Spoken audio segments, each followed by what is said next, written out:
Okay, good morning, good afternoon, good evening, everybody. I just got back from the doctors. I want to thank everybody for your support and all the jokes, of course. Good news is I'm all well. I'm going to get changed into my professional studio attire, and as respect to all of you, I'll be back shortly at the countdown normal time, because there are people coming back specifically at that time.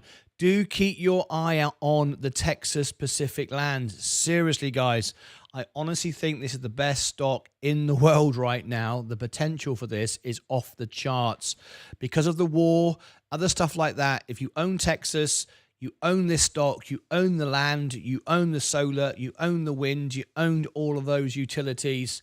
And it's just about to go into the S&P. I kind of suggested and hinted that in the video yesterday that it was going in the S&P. I said it already had because I'd already heard it was, and today it's been confirmed. So there you go. It's nice to have friends in Texas. That's all I'm going to say on that. So anyway, Texas Pacific Land is going in the S&P. It's increasing its dividend by 36%. It's a great stock. I really think you should check it out. The video is pinned to the top. I can tell you now that incognito mode in YouTube, we rank #1 for TPL, which is not that a big a deal, really, because no one's covering it. If you put TPL stock in YouTube, TPL stock in YouTube, let's have a little look. We have the top video at the top. There we go, #1 in the world. Look at this, TPL stock.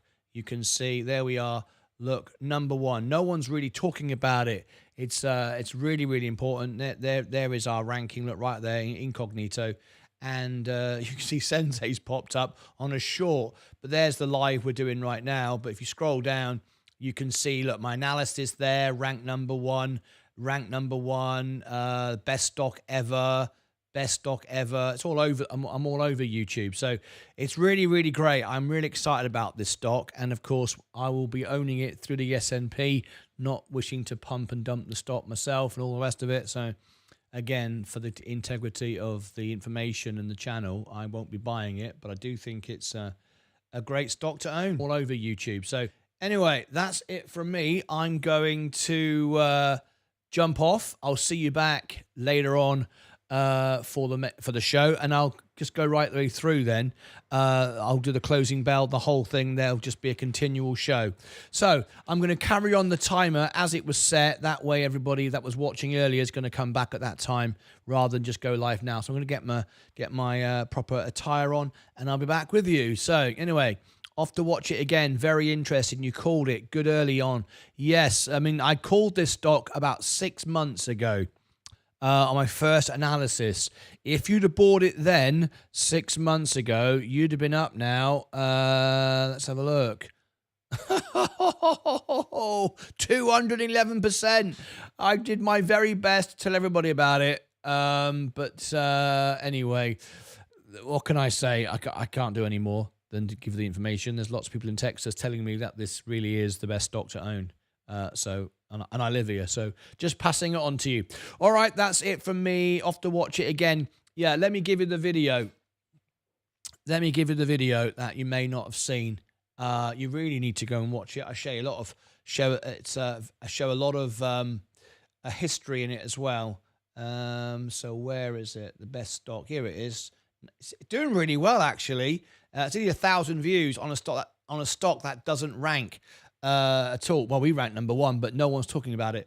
This is the video. 863 views now.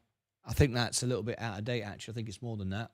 If I share with you this number up here, the actual number is 951. See, because on screen what you see is a bit out of date. 951. Yeah. People are watching it all the way through as well, which is pretty cool. But this is the video. I strongly recommend you go and see it. I'll give it to you again. Must watch. Must watch. Stock is just getting bought up and bought up and bought up and bought up and bought up. It's everything. And now it's going in the S&P as well. A lot of oil farms are going on this as well. It's kind of, I've only SMCI, TPL, Tesla, Nvidia in my portfolio. SMCI, we called SMCI as well.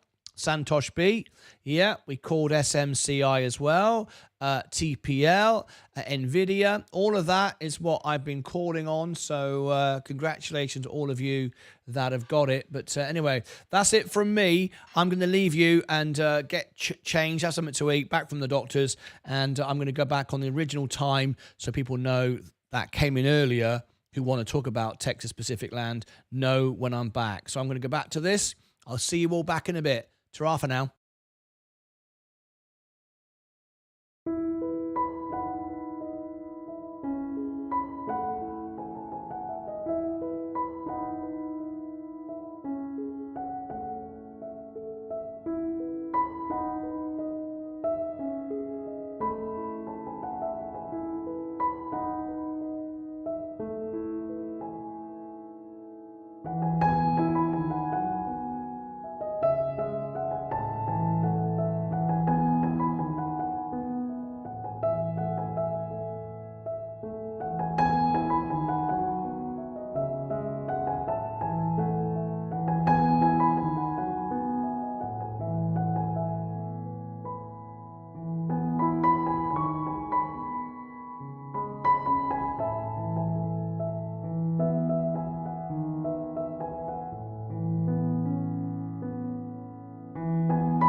Good morning, good afternoon, good evening, and welcome to Martyn Lucas Investor.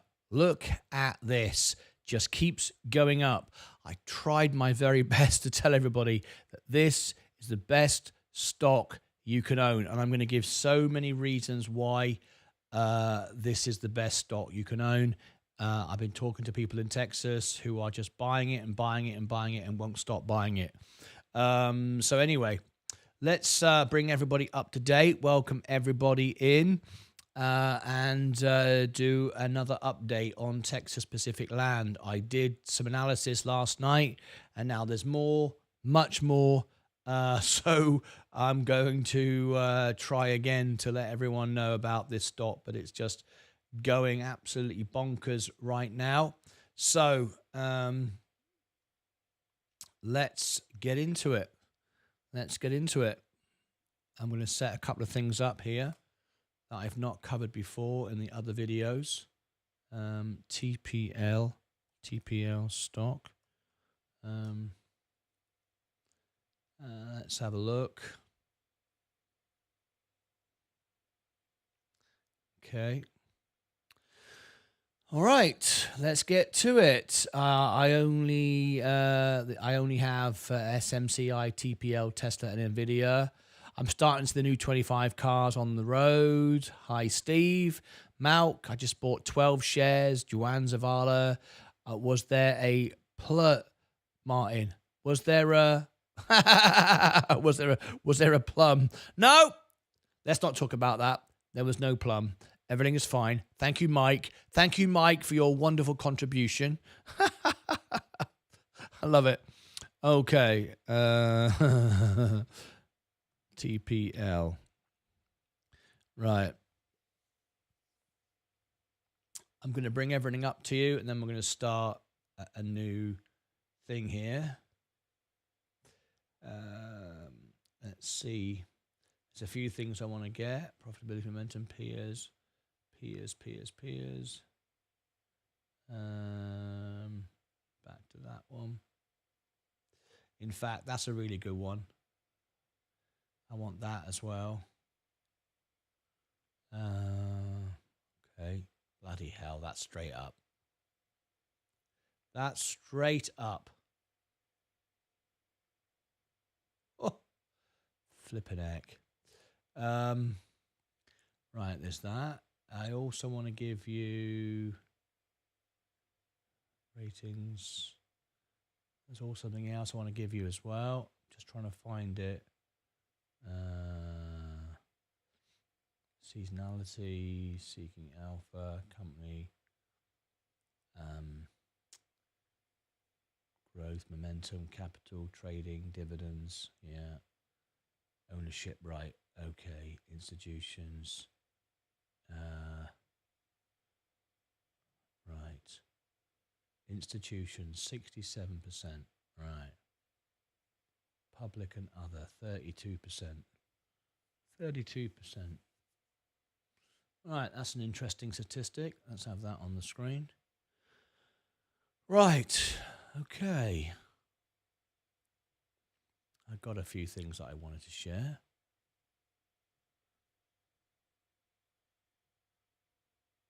Right. Duplicate that.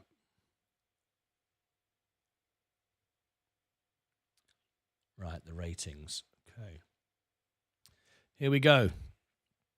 Let me see who's with me. Bring all the comments in. Hello, everybody. Everyone's coming back in.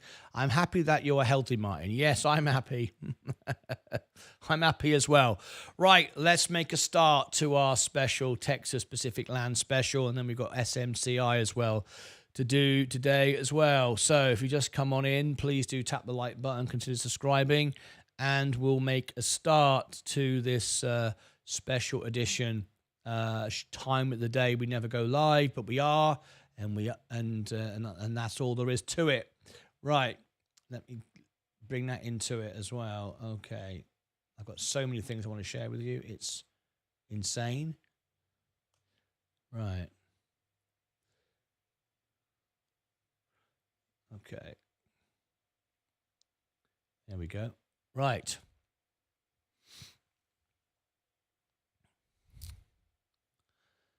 Texas Pacific Land, full analysis, an updated analysis from what I did some months ago, when if you'd listened to the analysis I gave, you'd be up some 200% from then. I said it was the best stock you can own in the whole world, and I stand by that, and I'm going to explain now in a deep analysis. Last night, I put out a video and shared the history with you about the company and plans for Elon Musk, Donald Trump to cover the Permian Basin with solar panels, wind farms, so on and so forth, despite what Donald Trump says about birds get killed by wind farms and all this stuff.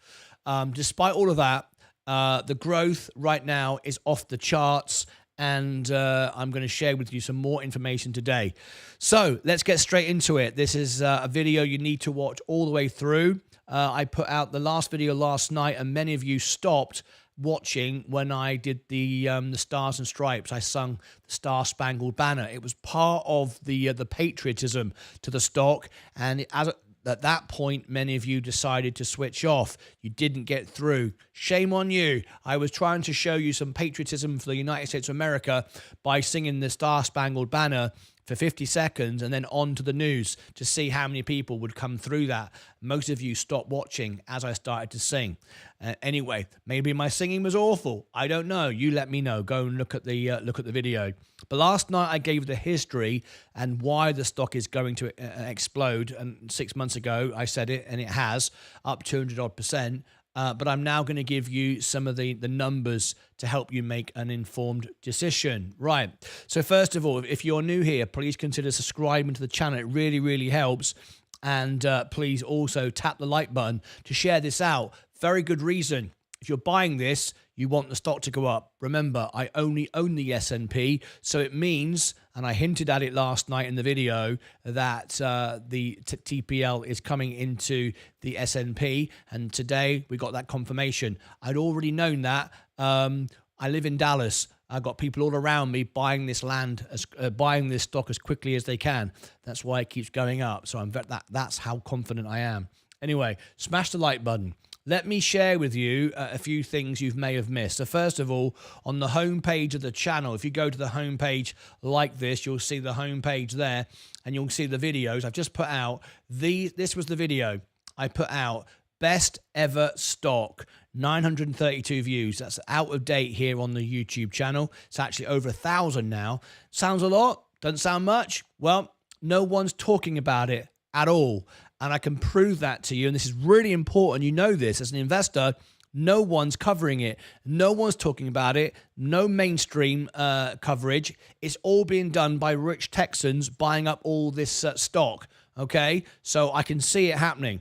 There's the video. Go and check it out. The link's below in the description. I strongly recommend you go and check that out. This is how I know that no one's covering the story. I have just started doing this. 6 months ago, I made my first analysis and told you it was the best stock you could buy. And since then, it's doubled and tripled, whatever it is, 200%. I ranked #1 incognito on YouTube for the search term TPL stock, right? TPL stock. And I ranked #1. Now, that's great. Thank you very much. Lupus in Fabula has become a member. Thank you very much indeed. You join over 320 members now. 98% of our live viewers are members. It's the highest engagement rate of any channel in the world. In fact, it's higher than most, several of the big channels added together. 98% of our live viewers are members. Welcome to the family. I'll give you your perks in a minute. I'm just in the middle of making a video. So look, I ranked #1 for the stock. Now, why am I telling you all this? Not to say, look at me, I ranked #1. It's because the fact is no one's covering it. If you go onto the homepage of YouTube, you'll see I'm live there. Look, you scroll down, there's one of my shorts, there's another short there, there's my analysis. That was 4 months ago. I apologize, not 6 months ago. There's one of my other videos. I'm all over the homepage. #1 there, best ever stock, all over the place. You can see me on YouTube, right? Now, that's great for me, but it also tells you that no one's covering the stock at the moment. No one is talking about this. It's under the radar, okay? So why is this so good? Now, I've just put out a poll, which we've found is the most accurate way to measure stocks in the way of investor sentiment. This is what we call the Lucas Archie financial indicator. Lucas Archie financial indicator after the Fibonacci trading indicator. This is real investors, real people that follow my show, rich Texans who watch my show, people I know watching my show, voting on this poll. And this is very, very interesting. 107 votes, and this ranks on Google. You can see it on Google. So it's not manipulated by StockTwits. It's not manipulated by Reddit and places like that. Real investors. And look at this. I asked you, is it the best stock in the world? 22% of you said yes. 22% of you said yes. Now, that doesn't sound that high, but 22% are really confident that this is the best stock in the world. No one knows anything about it. 25% say, no, I don't agree, probably because it's not sexy and rock and roll like Tesla and Nvidia. No one's paying attention. No one's seeing it, so no one's excited about it. But 52% say no idea. No one knows. Why don't they know? Because they've never heard of it, right? No idea. But 22% are saying yes. If you'd like to vote on this poll during the live show, you can. Those watching later, please look below in the description of the video and go and vote. I'll come back to that in a minute and see if it's gone up by the end of my video. Now then, the stock just keeps going up. Last night, I gave you the history. Elon Musk, what they're doing. Trump, what they're doing. They're buying the land up. Well, they're not buying the land up. They own the land. They're buying the stock up. And they are going to be putting solar all over it and all the rest of it and other commodities we need to make United States independent in power. And because we've got issues now with the Third World War potentially, and we've got Ukraine and we've got Russia, which I don't ever believe we're going to get a Third World War, and I've explained that in another video. If you want that, look on the homepage of my channel or just type in Martyn Lucas Investor WW3, World War III, and you'll find it. Anyway, I'm going to cover the news for you now and some data and some more facts and figures to present this to you. All right? Okay, full disclosure, I only own the S&P 100%. If I show you my portfolio, I will bring it to you here. Look, this is my portfolio. See, I'm up again. Up again. You can see, look, all my money is in here. If you see the percentage there, 99.87, because I've won a few shares of Apple when I refer my stock, my brokerage. Just so you know, doesn't benefit me whether it goes up, doesn't benefit me whether it goes down. Until now, of course, because it's now about to enter our first news story, the S&P 500. Now, this only got announced yesterday, but I knew about it before. And I was telling everybody in my video, if you watched that earlier video, I said it's in your S&P. And you can see the way I said it. I went, it's in your favorite index. And I kind of left it like that a little bit loose. Because I'm surrounded by rich Texans who are telling me what's happening with this. So I'm just telling you right now, it's now going to be, I think middle of next week, going in the S&P. It's replacing, I think, Marathon Oil or somebody else. But anyway, Texas Pacific Land jumps after hours on addition to the S&P 500. No surprise. I told you about it ahead of time in the video. It was there. Texas Pacific Land after hours Thursday following news it will join the S&P 500. Yep, I already knew that. I gave you a world exclusive. How many of you picked up on it? Effective November 26, replacing Marathon Oil. There it is, which is being acquired by ConocoPhillips, and a deal expected to close on Friday. Atlas Energy Solutions, post-market, that's not important. Not important. But what was important was that announcement, and I hope some of you grabbed this before it was too late. Anyway, I'm going to put on the screen here Black Friday deal. If you like my news, the way I get news before it kind of comes out, it's a lot of it's done for Seeking Alpha and other ways as well. There's a Black Friday deal. I'll give you the link to it. Seeking Alpha, Alpha Spread, discounts galore. And also look below the look below the video, and you'll find the links to all of my software and so on and so forth. Right, let's go back. I got some more information now. Now, first of all, I want to share this with you about the stock. Institutions own 67% of this stock. 67%.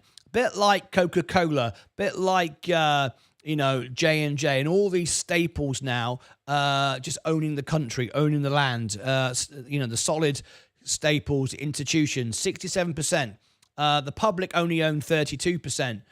So just worth knowing that, okay? Worth knowing that. Individuals is only 0.13. It's nearly all institutions, and you can say whether you like that or not. I don't have no problem with that, but I just thought I'd let you know. Now, the ratings on this stock. Seeking Alpha analysts are the only ones who are really talking about it. I pay no attention to them, though. I'm a Seeking Alpha analyst. I can analyze for Seeking Alpha. I never do, actually, because I'm too busy making videos, and they want to pay me to do it, but I'm not interested in doing it because I just see it as it's just me sharing my opinion based upon most people promoting their own holdings, and that's why I'm not interested in doing it. I want my opinions to be completely impartial and biased and be useful to you, not just, it's great, and we're all ganging up saying it's great, so you'll buy what we love.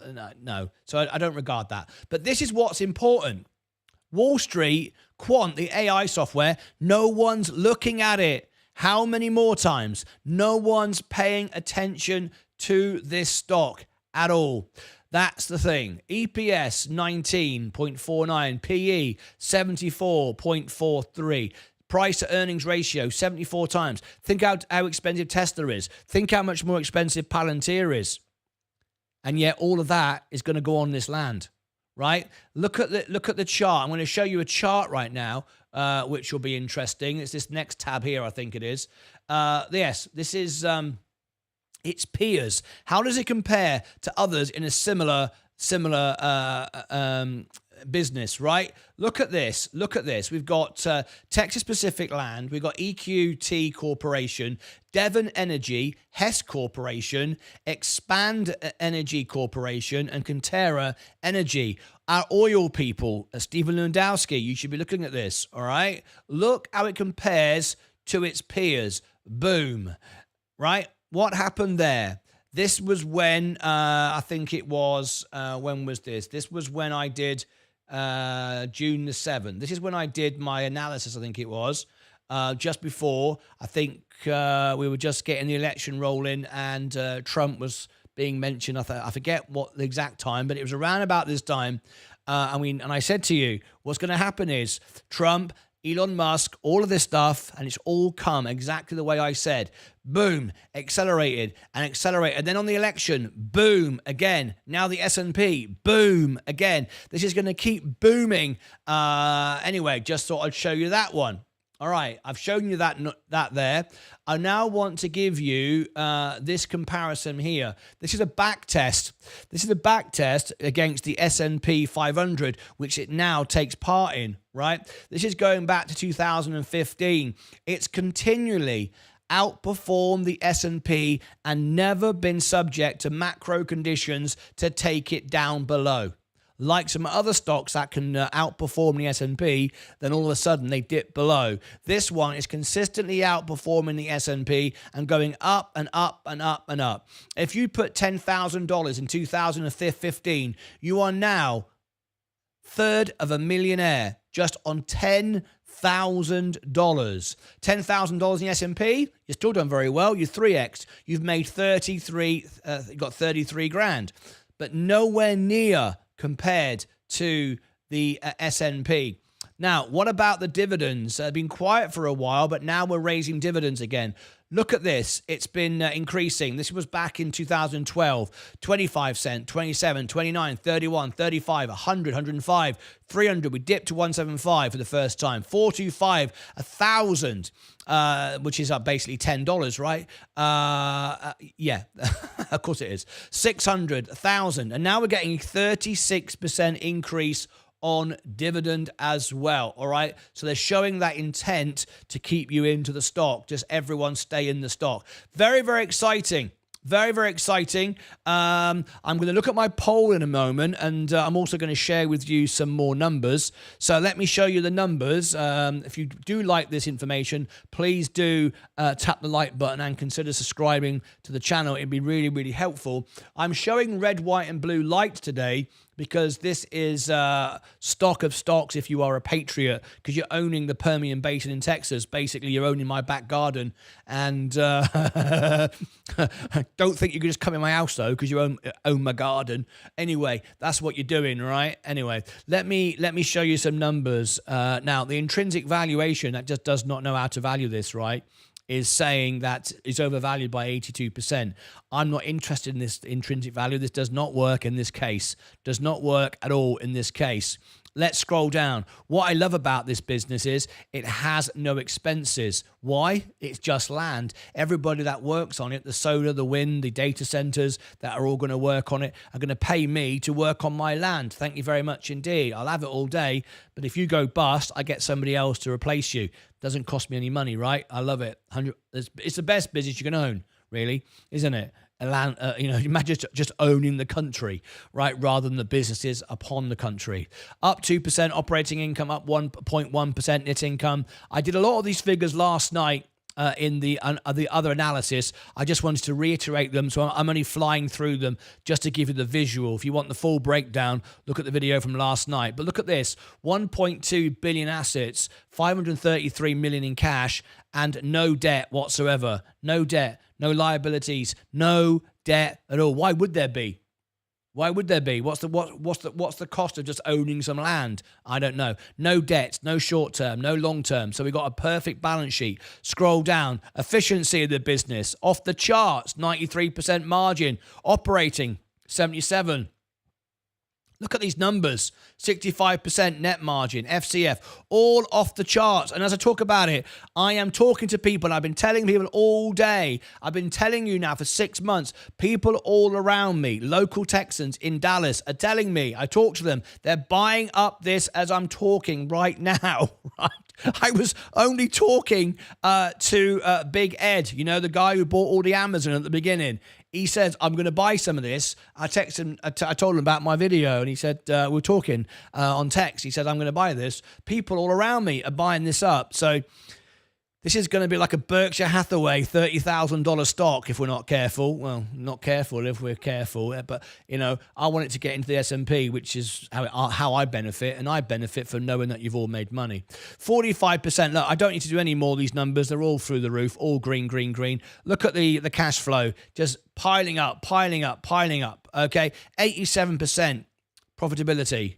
81%. I mean, it's got tech figures, it's got software figures without having to run the computers. It's insane. It's ridiculous. I think you all agree it's the best stock I've ever seen. I don't know how you could get a better stock than this. Insider's been buying a bit of trimming off there. 734,000. Oh, by the way, this is really important to say. $731,000 have sold. Nothing. Probably the CEO says, I want a really nice car and a house. I mean, that's it. No inside selling, inside buying. It's bonkers. The stock is bonkers. When was this? When did this come out? They're not showing me when this came out. You can see my analysis here. CNBC. This guy says he likes it. I remember watching this at the time. Let me just play a bit of this. This guy likes it, but again, he's got his own reason to say so. It is from Kevin Simpson, and it is TPL. Yeah. That is Texas Pacific Land. What do they do? Why do you own the stock?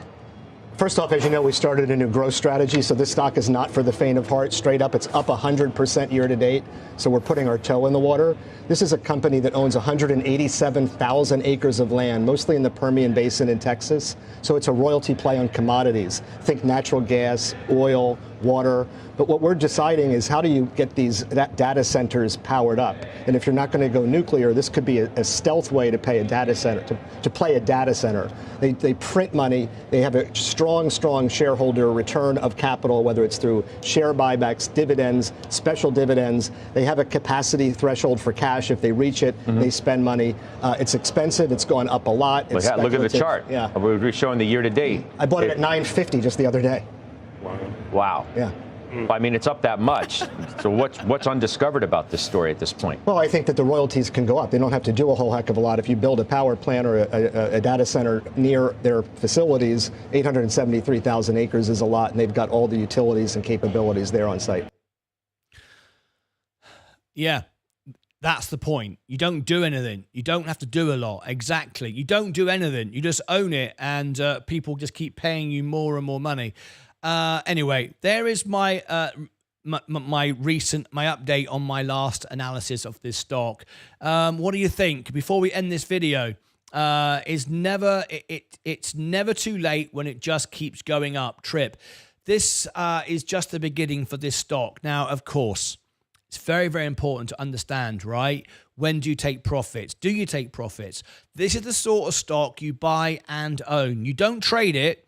You don't trade it. If it drops 20%, you buy more, because what you're doing, you're owning more and more of the land, more and more of if the profits, if you like. This is just like 100% profit. I've shown, well, not literally 100%. I've shown you the gross margins and the net margins, but this is just the more you can buy of it, and when it dips, the more you buy. This is like Berkshire Hathaway. The more you buy when it dips, the better it is for you. I would not be looking at this. How can I buy this? How can I trade this? I'd be buying this and owning it and never selling it. The time to buy it was 20 years ago, 30 years ago, a few hundred years ago, when it was the Pacific Railroad. I showed you the history last night. Anyway, let me wrap this up. This is very, very exciting. Many of you have messaged me overnight and said, we bought it on your analysis 6 months ago and we've made like 200%. I can't say the same, of course, because I only own the S&P. It's not my job to pump and dump stock. I don't want to be a roaring kitty and disrespectful to my viewers. I'm all about you. All I own is the S&P, but I do believe that this is a great stock, if not the best stock you could ever own from the standpoint of profitability, growth, and security. Period is that. Anyway, all right. I'm going to give you all the links now. Above my head and down below in the description, I shall put my previous analysis. You can go and check it 4 months ago, see how you feel from there. You can also go and look at the video I put out last night, which shows you the history of the stock. You want to go and check out the history of the stock so you understand what you're actually buying, so you don't worry if it goes down. You just buy more of it and hold it forever and ever and ever. Never sell this stock. Put it in your trust and pass it on to generations. Yes, I'll give you those links. Over here, I shall post the video I did last night, the one you need to see about the history. Down here, I'll put the TPL playlist. But that's it from me. I hope you enjoy this video, and I hope you continue to make lots and lots of money. Fantastic. Until next time, as always, take care of yourselves and each other. Right then. Now then, one other thing I want to do. I want to do SMCI. I've got some latest news on that. SMCI.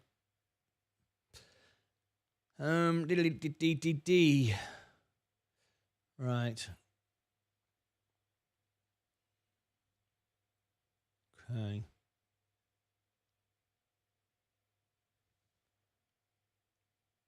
$1,008 now. That video's done. Starting to get attention. People are starting to pay attention to it. But it's a shame so many people are picking it up so late. But there you go. I can't do nothing about that. SMCI. Supermicro computer.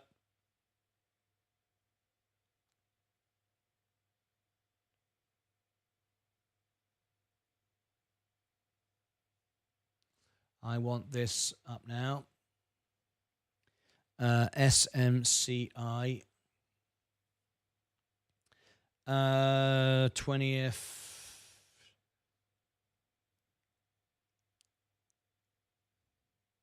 You already know that. I've got that information there. I don't need that. I don't need that.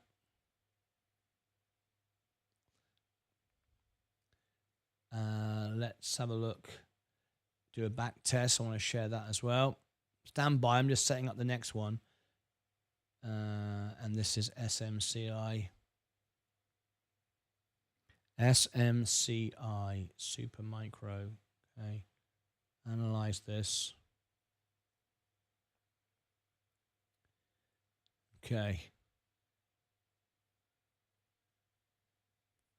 Got that. Just bear with me. I'm setting up the next one for you that I want to cover.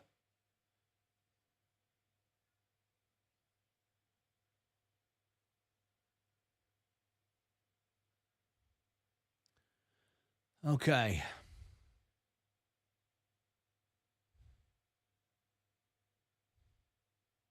Oh, I never showed anyone the result, did I? The poll at the end. I was going to include that there, wasn't I? 107%, 107 votes. 22, 25, 52. 22, 25, 52. 22, 25, 52. 22, 25, 52.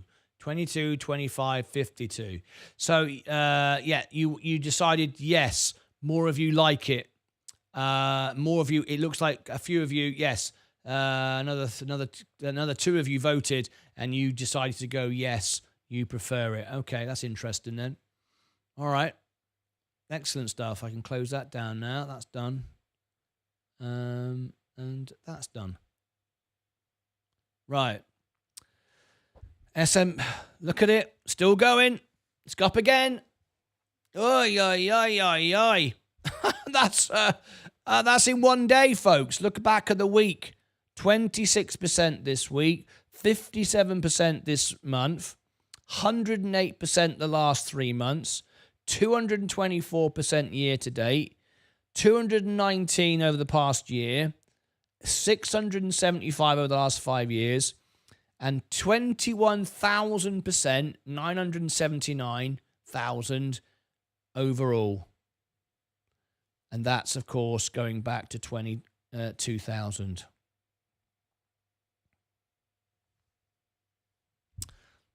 How about that? Right. What time did I sit down here to do that video? The time is 5 hours. So it's, yeah, 4 hours 55. I'm going to guess that. I forgot to write it down. TPL.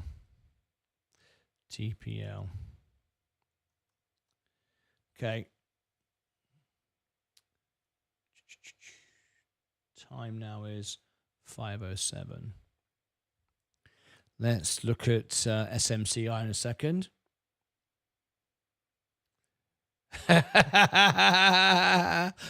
MSK. I'll have a look at it in a sec. We'll cover it in a second. All right, I'll cover it in a second.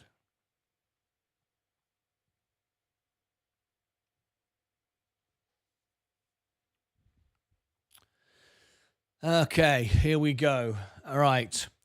What's the best stock in the world ever? 22,000% since 2000.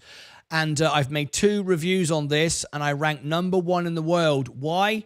No one else is even talking about it or even looking at it. I also told you before it was announced that it would be in the S&P 500 the day before. Why? There's people all around me in Texas who already knew. I gave you the news last night. Today it was confirmed, the S&P 500. Go and check out my 2 analysis videos. The first one was the history, bit of patriotism as well, bit of the Star-Spangled Banner thrown in the middle of it just to excite everybody, and all the information about the stock. Then the second one that I've just recorded a few moments ago with a full analysis and more information on Elon Musk, Donald Trump, the best stock you could possibly own. Why? Find out. No one else is even talking about it, but I knew before anybody else knew about the S&P. Well, they probably knew themselves, to be fair. Anyway, nobody in the general public did. Anyway, click above my head for all the links down below in the description. Over here was the history analysis last night. Down here was the one I just recorded. Go and look at it. This is the best stock ever. Right. Okay. I'm going to leave that now, and I'm going to come on to SMCI.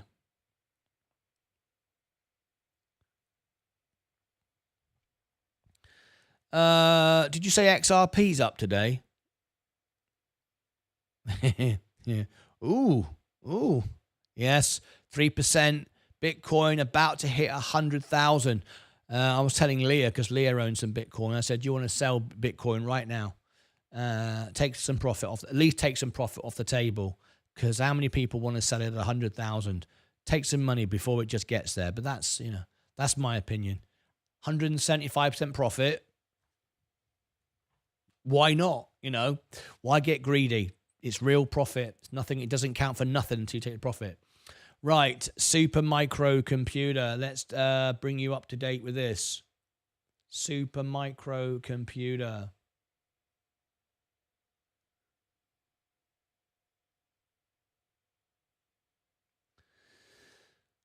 Let me go back to my normal colors now. Here we go. Let's bring in the spotlight. There you go. Mike, oh, your didn't work.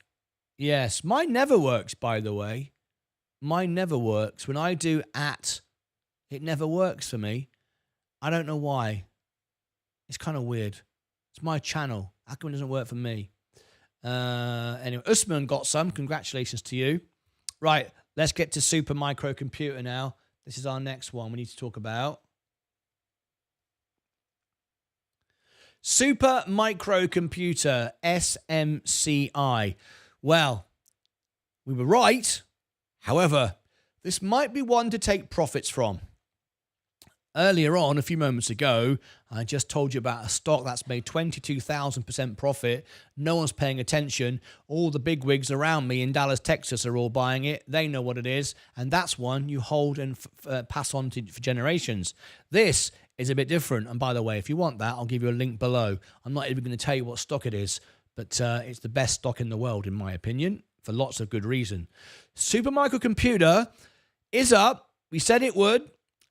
We said it would follow NVIDIA. However, even though NVIDIA's trimmed a little bit today, be careful with this. It comes with a health warning. It comes with a safety notice, which I'm going to share with you, and you need to bear this in mind. So please tap the like button, consider subscribing to the channel, and I go live 12 hours a day to bring you the best, most honest news. And remember, I never own the stock. I only own the S&P. I'm fully invested, over 200 grand, but I never buy the individual stocks, so I can't be pumping and dumping. I'm completely honest, completely impartial, okay? Let's look at this, and then I'll show you a warning. Seeking alpha analyst. Don't pay any attention. I'm one. A lot of them just promoting their own interests. They say a hold. Whoop-de-doo. What does it mean? Nothing. It means people like me who own the stock are telling you to hold it. Who cares? Wall Street analysts saying hold. Okay? We like Wall Street. We understand that. They can move the markets. What worries me is the AI software, the actual unemotional software, just says sell. The numbers look terrible. Well, take a profit. Okay, this is your warning. Warning made nice and clear for you. SMCI is at high risk of performing badly. Is at high risk of performing badly. Super microcomputer has characteristics which have been historically associated with poor future stock performance. The SMCI has a deaccelerating momentum and inferior profitability when compared to other information technology stocks, to the point that it gets a sell rating from our quant rating system. Stocks rated sell or worse by our quant rating system have massively underperformed the S&P 500 as this article will describe. Now, we've seen it going up recently, but I want to share this with you because some of you are going to go, yeah, but it's done great against the S&P. Look, this is really important. What we got here is a back test. The blue line is the S&P and the green line is SMCI. Now, what we got here, we got massive amounts of explosive growth. Now, just for comparison, I'll do it live. We watch me change this. I will put on the screen as well NVIDIA, because I say, and I keep saying, there's correlation and a relationship here. Let's put that as well, just so you can see. Add that, and now if we scroll down, we can see the S&P 500 is here in, where am I now? 2015. The S&P 500 is in blue. Super microcomputer is here, and NVIDIA is on the top. Now you can see all the way through, the SMCI was underperforming, goes back to 2015, was underperforming, as you can see, super microcomputer. Sorry, but underperforming the S&P, just underneath it, look. Just trading along underneath it. You couldn't see as much on the last chart because it was so close. But now the spread's got bigger. You can see it. It's just tracking it underneath. And you can see NVIDIA was outperforming all the way through, growing and growing and growing. And then when we got this explosion here, 2023, up she goes. SMCI sort of overtook it. It got carried away, got dragged in to the whole popularity of the stock, and up it went. Unlike Nvidia, though, which kept on going, and the S&P kept on going, even if it is on a slower cadence, it's still going up. SMCI, boom, straight back down again. So we have to be really, really careful with this stock. There's extra volatility into it. Now, we all know why. We heard about the SEC regulations not filing on time and so on and so forth. But there's a real fear here for this stock. The 6-month price performance, F. The 3 months price performance, F. It's the lowest you can go. F, fail. 9 months price performance, D-. Okay, it's important to know all this. So if I'm in SMCI right now, I am taking my profit. I've made some money. I've got back up again. I'm taking some profit, and I'm buying a real business. Perhaps I'm buying the stock I referred to earlier, which I'm not going to show you. You have to go and find it out. Or I'm buying the S&P. Let's just remind ourselves how it's been declining. It's not been performing well at all. We can see it back from 2020, March of 24, down, and now we're getting this up here. Now, I'd be quite happy, I've got to be honest, 83% in a week. I'd be very, very happy with that profit. If it were me, I'd be happy to take 83% profit and buy NVIDIA, buy the S&P, buy my secret stock, 22,000% profit. Sorry about the insanely ridiculous Texas-style grass cutters. You might have heard that on the microphone then. For some bizarre reason, let me tell you a little comparison. In England, when we cut the grass, we rake up the grass with a little old broken rake because we can't afford a big fancy machine. We rake up the leaves, we put them on the compost, and that's it. What they do in America, at least in this area, they have massive tank-sized blowers and tank-sized grass cutters, like, lawn mowers, which are all gas-powered, extremely high-polluting, very noisy. They're giant tanks. They cut the grass, they get all the leaves, and they blow it onto the neighbours. We've even told them, can you pick up the leaves? But it's just the way it works. But don't worry, the neighbour next week gets his grass cut and blows all the leaves back on your garden. It's insane. The noise, the stink, the pointlessness of it all, I don't get it. But there it is. That's what goes on outside my house, outside the studio every Friday. So there you go. So Super Microcomputer. Interesting stock, this one. You've managed to make 83% over the last week.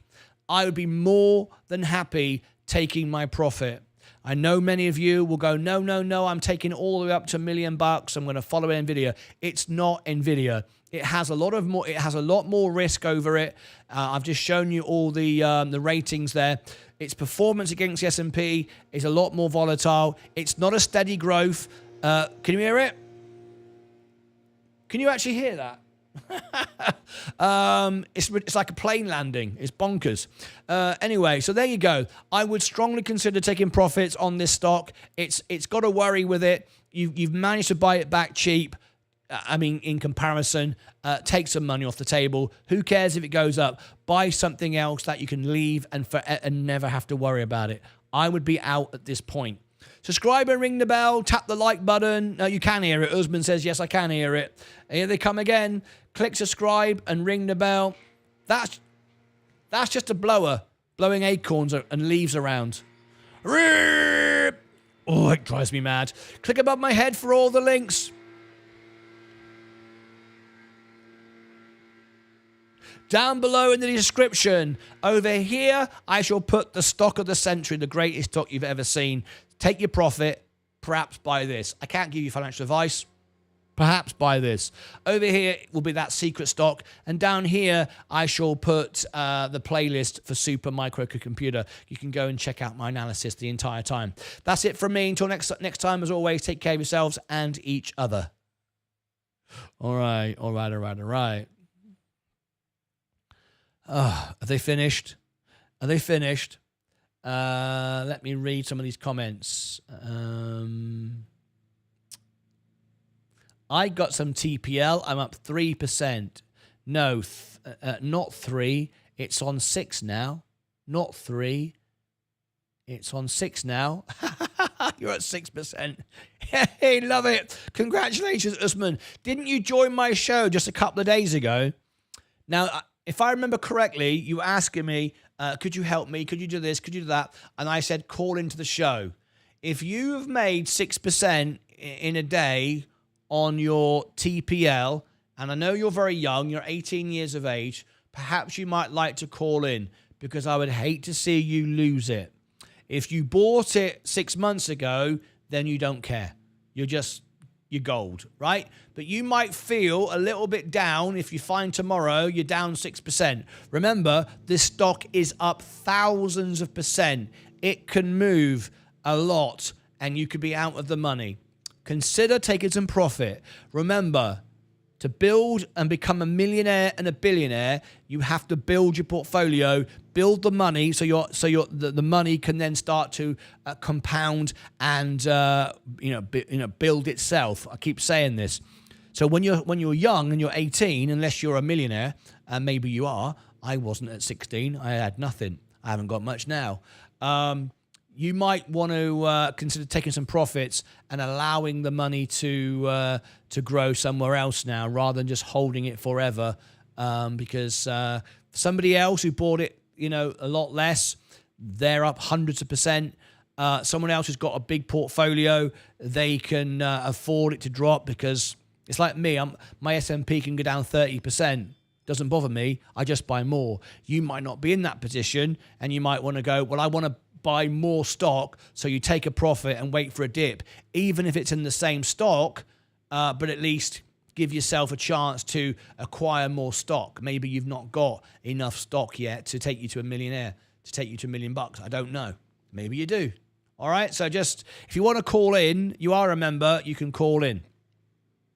When do you think SMI would be a seller? Well, 85%. I just said 85%. I mean, what do you want? How much more money do you want? I'm happy with that. Usman, what's your portfolio performance for the year? Yes. Yep. I will. I can hear that loud leaf blower. Maybe I can buy another blower with your secret stock.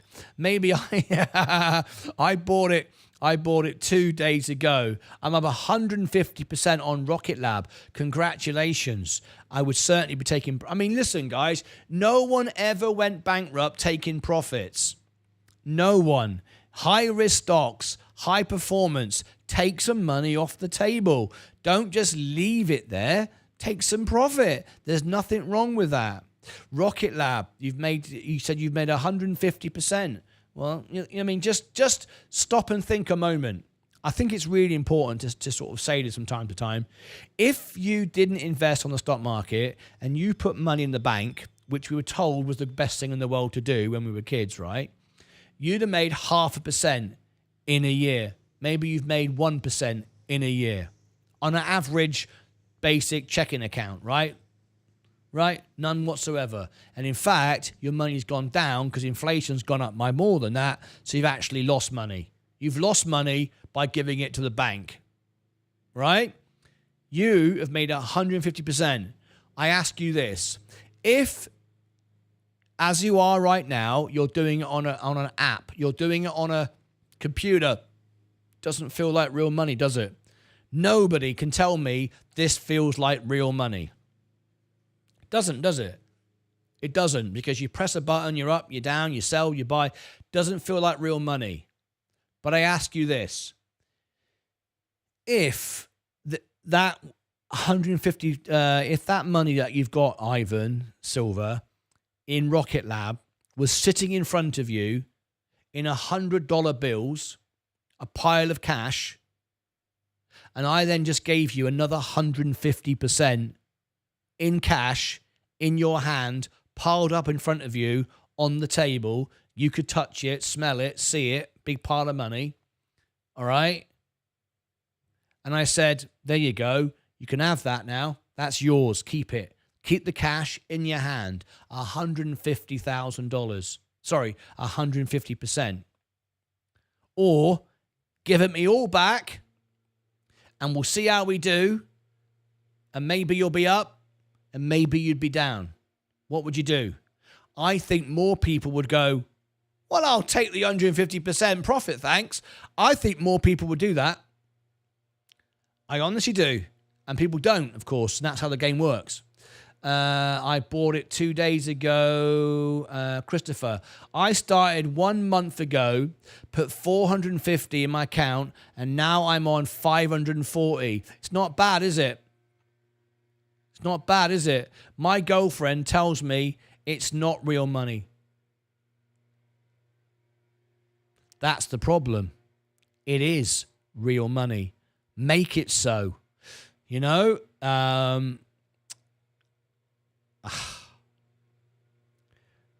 I tell you what I'm going to do. This is the problem. Oh, here they come again. It's Friday. Do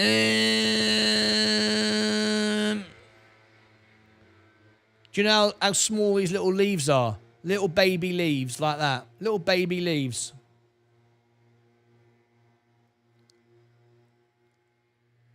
Isn't it insane? Living in America. I said to him, why don't you get some electric mowers? They're a lot quieter, do the same job. You can charge them up with solar panels. Doesn't make any pollution. Doesn't make any noise. Well, this is what we got. Yeah, I know. I'd get rid of, if it's up to me, I'd get rid of them. I would get rid of them. But Leah likes the grass being cut regularly. I haven't got time to do it. So this is how it is. But the thing is, what if it goes right? Okay, Ivan Silver, I'm going to use your comments here. I would take right. Okay, here we go. I'm going to make a video just for you, Ivan Silver. You ready? This is for you. It's called Greed Rocket Lab. And the time here is 5:28.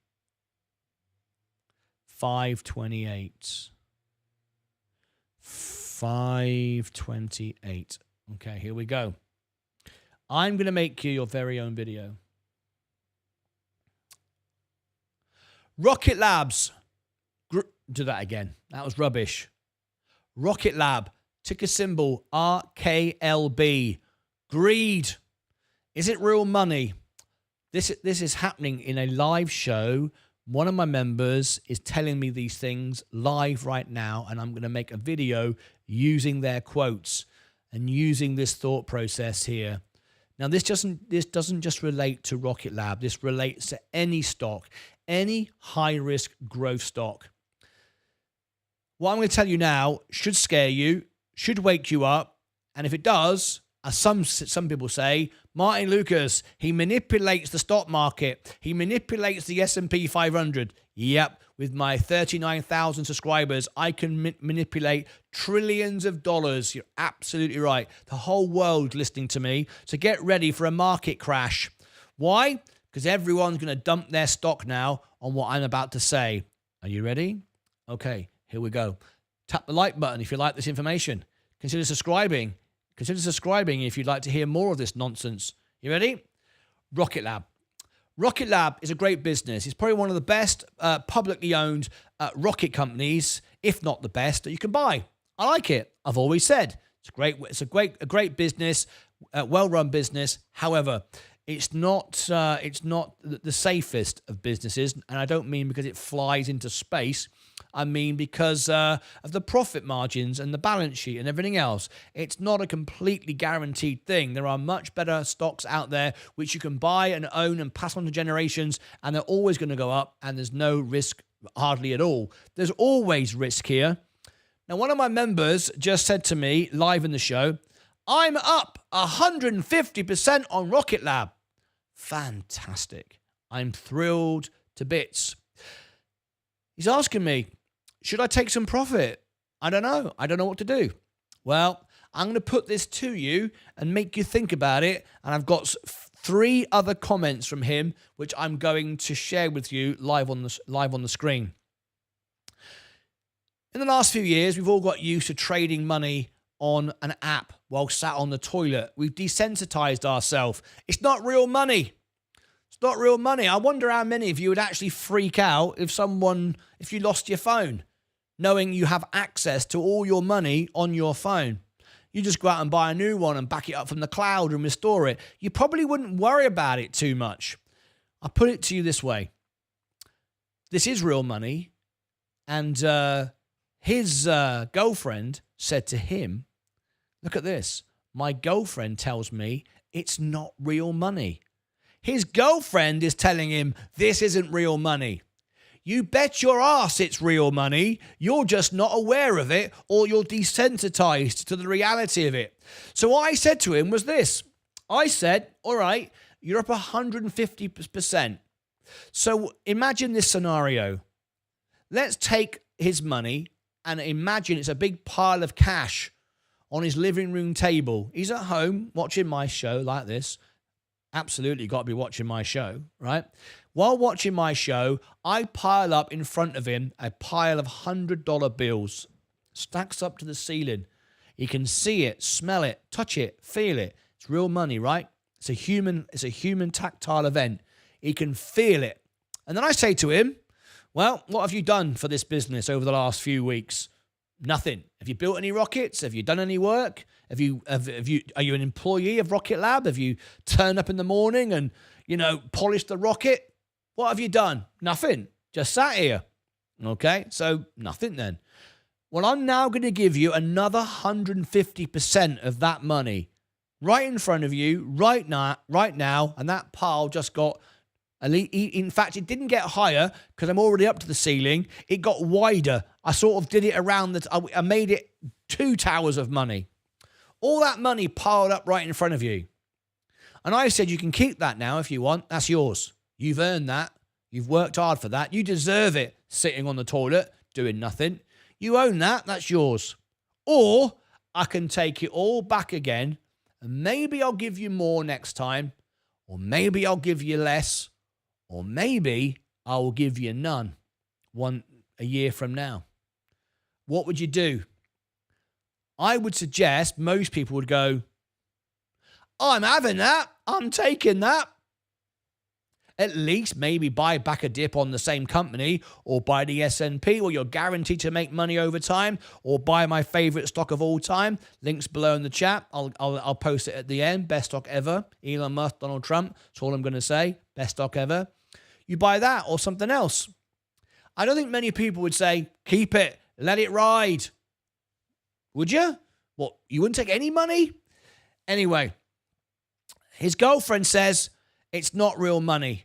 It's real money. If we really was aware of what we had on our apps, I think we might make different decisions. I would take it, says Ivan Silver, but here's the problem. But the thing is, what if it goes to 200%? That's where you're getting it wrong. That's where the greed kicks in. And let me explain exactly what I mean. Don't care what you could have. Don't care what everybody else does have. Care what you do have. Take care of what you do own. Don't worry about everybody else. Nobody ever went bust taking profit. You've got profit. It belongs to you. Do something with it. Don't sit on it. If you think that this stock is a risky stock and it can go up and down, which we know it can, why would you not take profit? And I thought of something earlier while I was at the doctor's. I went to the doctor this morning for a medical. And I thought of something, and it's perfect analogy for this video. So I'm going to share it with you. Warren Buffett once said, if you could only trade and buy 4 or 5 stocks, I forget how many it was, you'd put a lot of effort into it, because that's all you could buy. 4 or 5 stocks. That's it. You couldn't buy any more. You couldn't get out of it. What you bought is what you owned for life to make yourself rich, wealthy, and financially independent. You'd put a lot more time and effort into it. You'd care about what you own. You would study it. You'd probably go to the factory, talk to the people that work there, interview the CEO. Can I trust you, mate? I'm only going to buy this stock my whole life. But no one does that. They feel it's important to buy and sell and trade and buy and sell and trade. When reality is the richest people own a couple of things and that's it. Because they would take the time to understand it.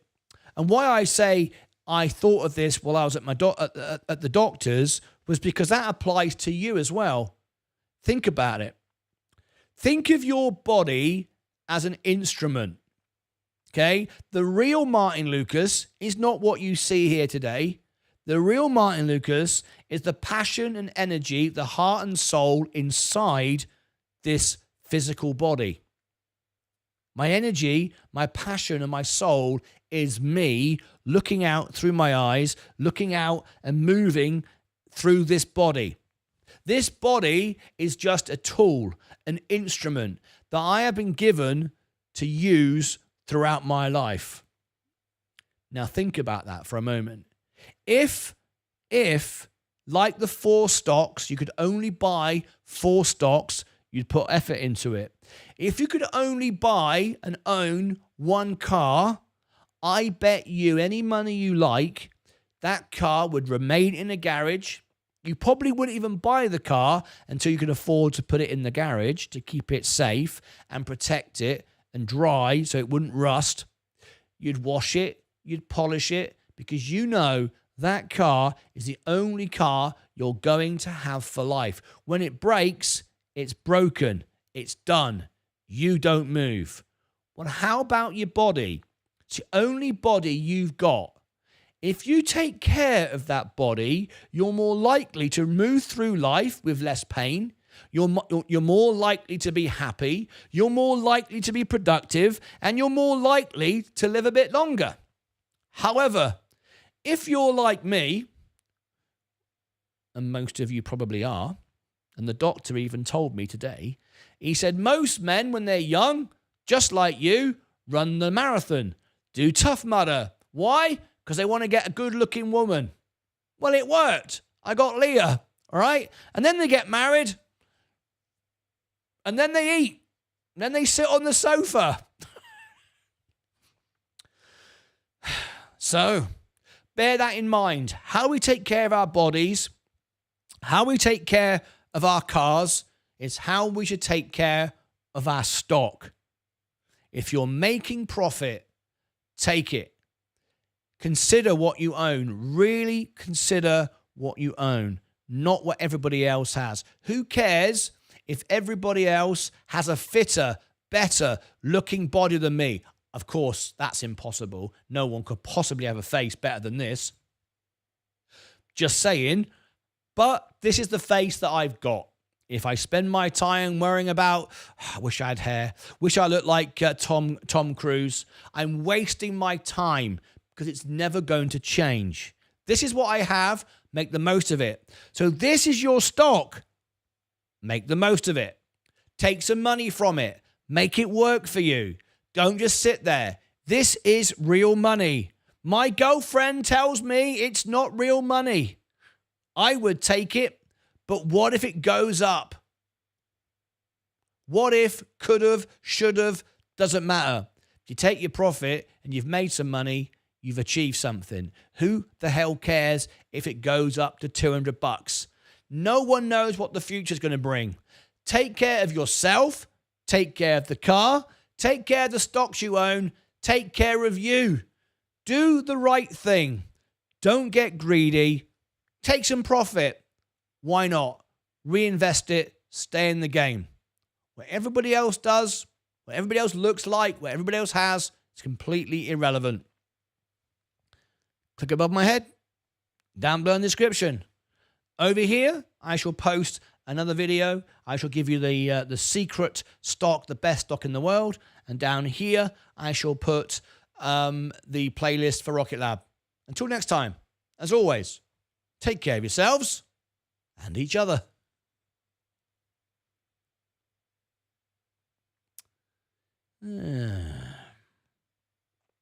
Hello, everyone. Dana K, James, Leaves. We like our gas-powered motors, Damien, Drakeford. Yeah, I bloody know. I don't mind the car so much, but is it really necessary for a leaf blower? Is it really necessary for a giant tank to blow little leaves? Imagine it. I'm a little leaf sat on the grass. Hello, little leaf. Hello, other little leaf. You know what day it is, don't you? Yeah, it's Friday.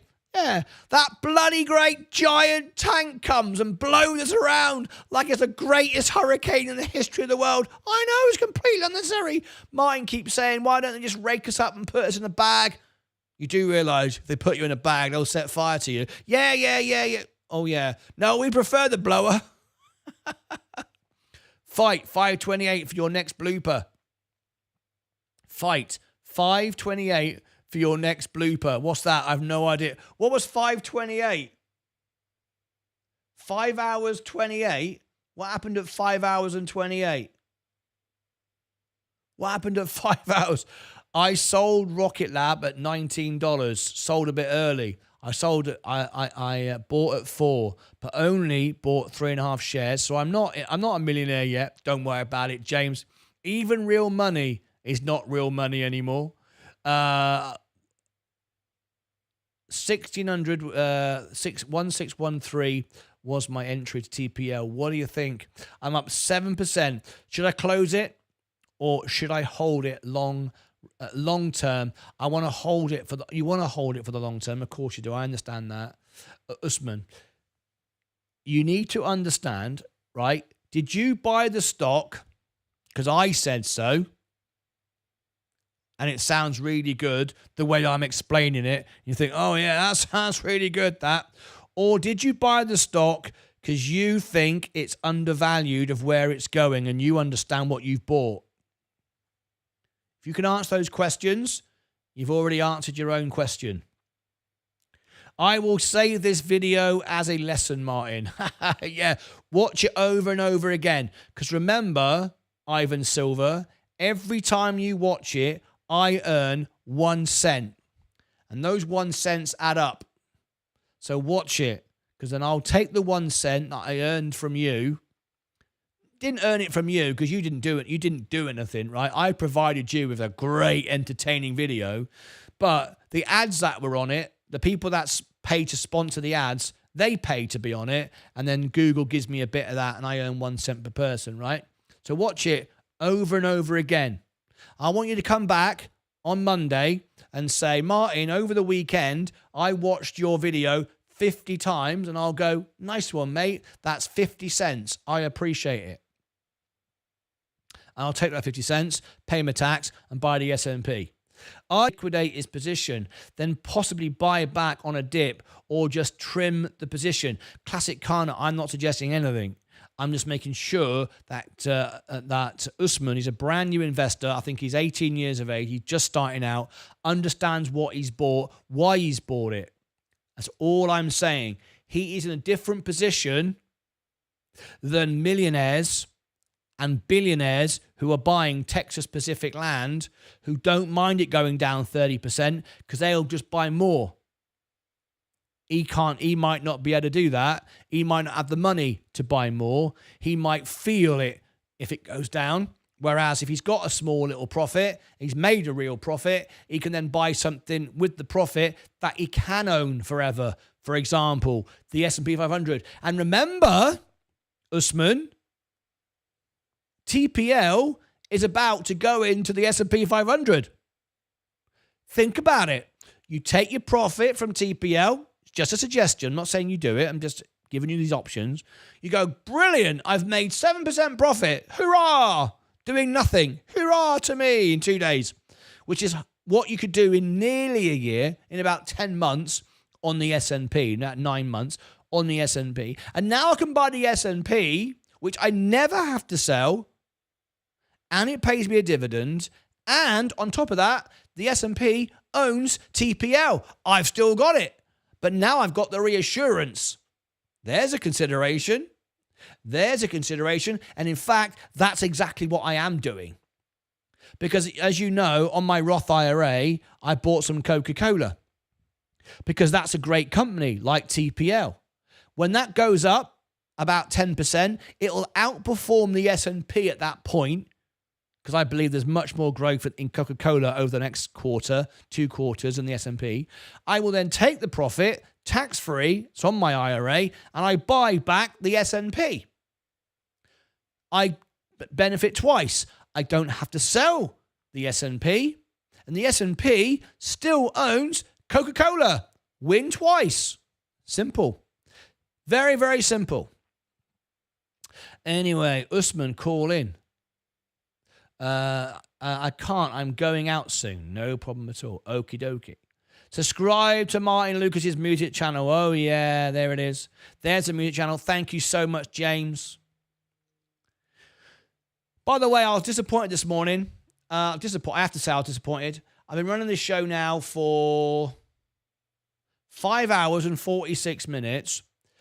Bearing all, because last year I told Leah it was so funny. I earned more today than I've done on any other show because everyone was giving super chats. And I was sitting there waiting for someone to do a sarcastic, silly joke on a super chat, and no one did it. So it's rubbish. Worst trip to the doctor ever. I told the doctor about it. I said, in a minute, you watch. Someone's going to give me a super chat. He said, what? You're actually going to earn money while I give you an internal examination? I said, yeah, it's a brilliant plan. People love it. They like to tell jokes and have a laugh at my expense, but I earn a couple of bucks a time. I don't mind. I can live with it. And at the end of the examination, I had a look. And he went, how much did you get? I went, I didn't get anything. You made me look bad in front of the doctor. Anyway, the classic car nut. I have Rocket Lab out of my main pie. So if I sell it, I'll be happy with my profit. There you go. Very good. And most importantly, take care of each other. That's right. Thank you for the lesson and honest opinion. You're very welcome. Oh, here we go. Stacey Bailey, undervalued. There you go. Then hold on to it then. Simple. You've answered your own question. XRP. Yes. What about it? I'm looking at it. Yes, I know. It's $1.41. Now, there's another thing. Here's another life example. I sold my XRP and my Bitcoin. And look at it now. How do I feel? I feel great. No, you don't. You feel rubbish. You could have tripled your money. Yeah, I could. So you're lying then, aren't you? You're saying you feel great. You could triple your money. You're lying. No, I feel great. Explain to me how you feel great then if you did that. Well, before I sold back in January, you remember, then I sold my crypto in the summer. You will know that in January, first of all, I sold for losses. I made sure that I actually got a tax rebate. I got free money.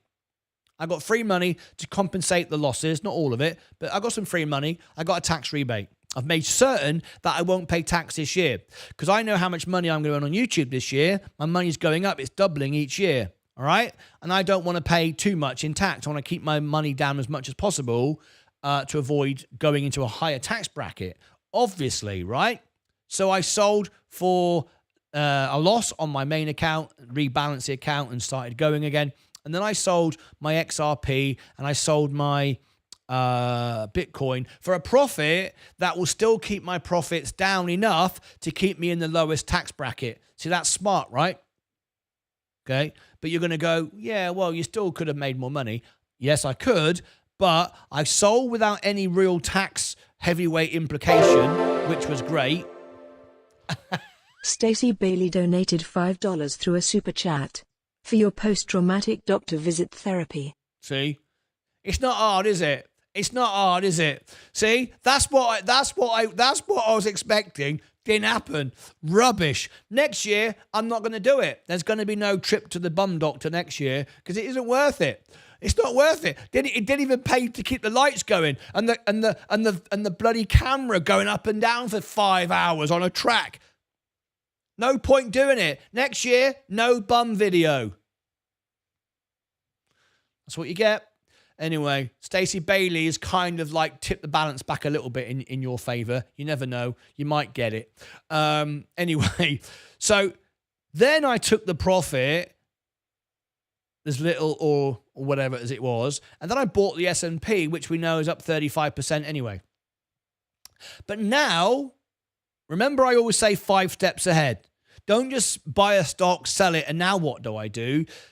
Our friend a moment ago, don't sell, Usman, don't sell TPL yet. And our other friend, don't sell, Ivan Silver, don't sell, Rocket Lab until you know at least 2 or 3 moves ahead. See, I knew what I wanted to do. See, now, because I've now bought all that extra profit in the S&P with that money I made, which has now gone up 30%, I don't have to sell the S&P going, oh my God, I got to sell now because it's going to go down. If it goes down, I just buy more with my future income from YouTube in months to come. Whereas some of you have got XRP or Bitcoin at these elevated prices thinking, oh my God, when do I sell? Because remember, until you sell, it's not real. Like we talked about earlier, it is real, should be treated as real, but it's not really nice bum money. That's brilliant. Oh my gosh. Leah, I've been paid bum money today. Yeah. No, it's not that kind of show. It isn't that kind of show, really. But nevertheless, I've been paid bum money. Stacey Bailey just said something very nice. She said, for your post-traumatic doctor visit therapy, but Mike, what can you expect from Mike? Mike had to turn it bad by saying, nice bum money. It was Mike who made it bad. Stacey Bailey meant it nice. Anyway, Leah's in the other room making a cup of tea. She took a day off today. See, took a day off to have her checks done. Me, I've got to work. I'm not in that privileged position yet to take paid days off. You know what I'm saying? Clearly I'm not. Anyway, I bought the S&P and now I can own it. So that's the point. If you are in XRP, if you are in Rocket Lab or TPL or whatever you've bought and you've made these massive gains, think to yourself, is it undervalued? Is it likely to go down? Is there risk involved? If there's risk involved and you made a good profit, take some profit, buy something you can then own, and then rinse and repeat. Find some more money, do it again. Don't have to just sit there and do nothing. Right? You can sit there and do nothing on a stock that can never go bankrupt. You can sit there and do nothing on a stock that can never really, over history is proven it's not going to suddenly drop. So just bear that in mind.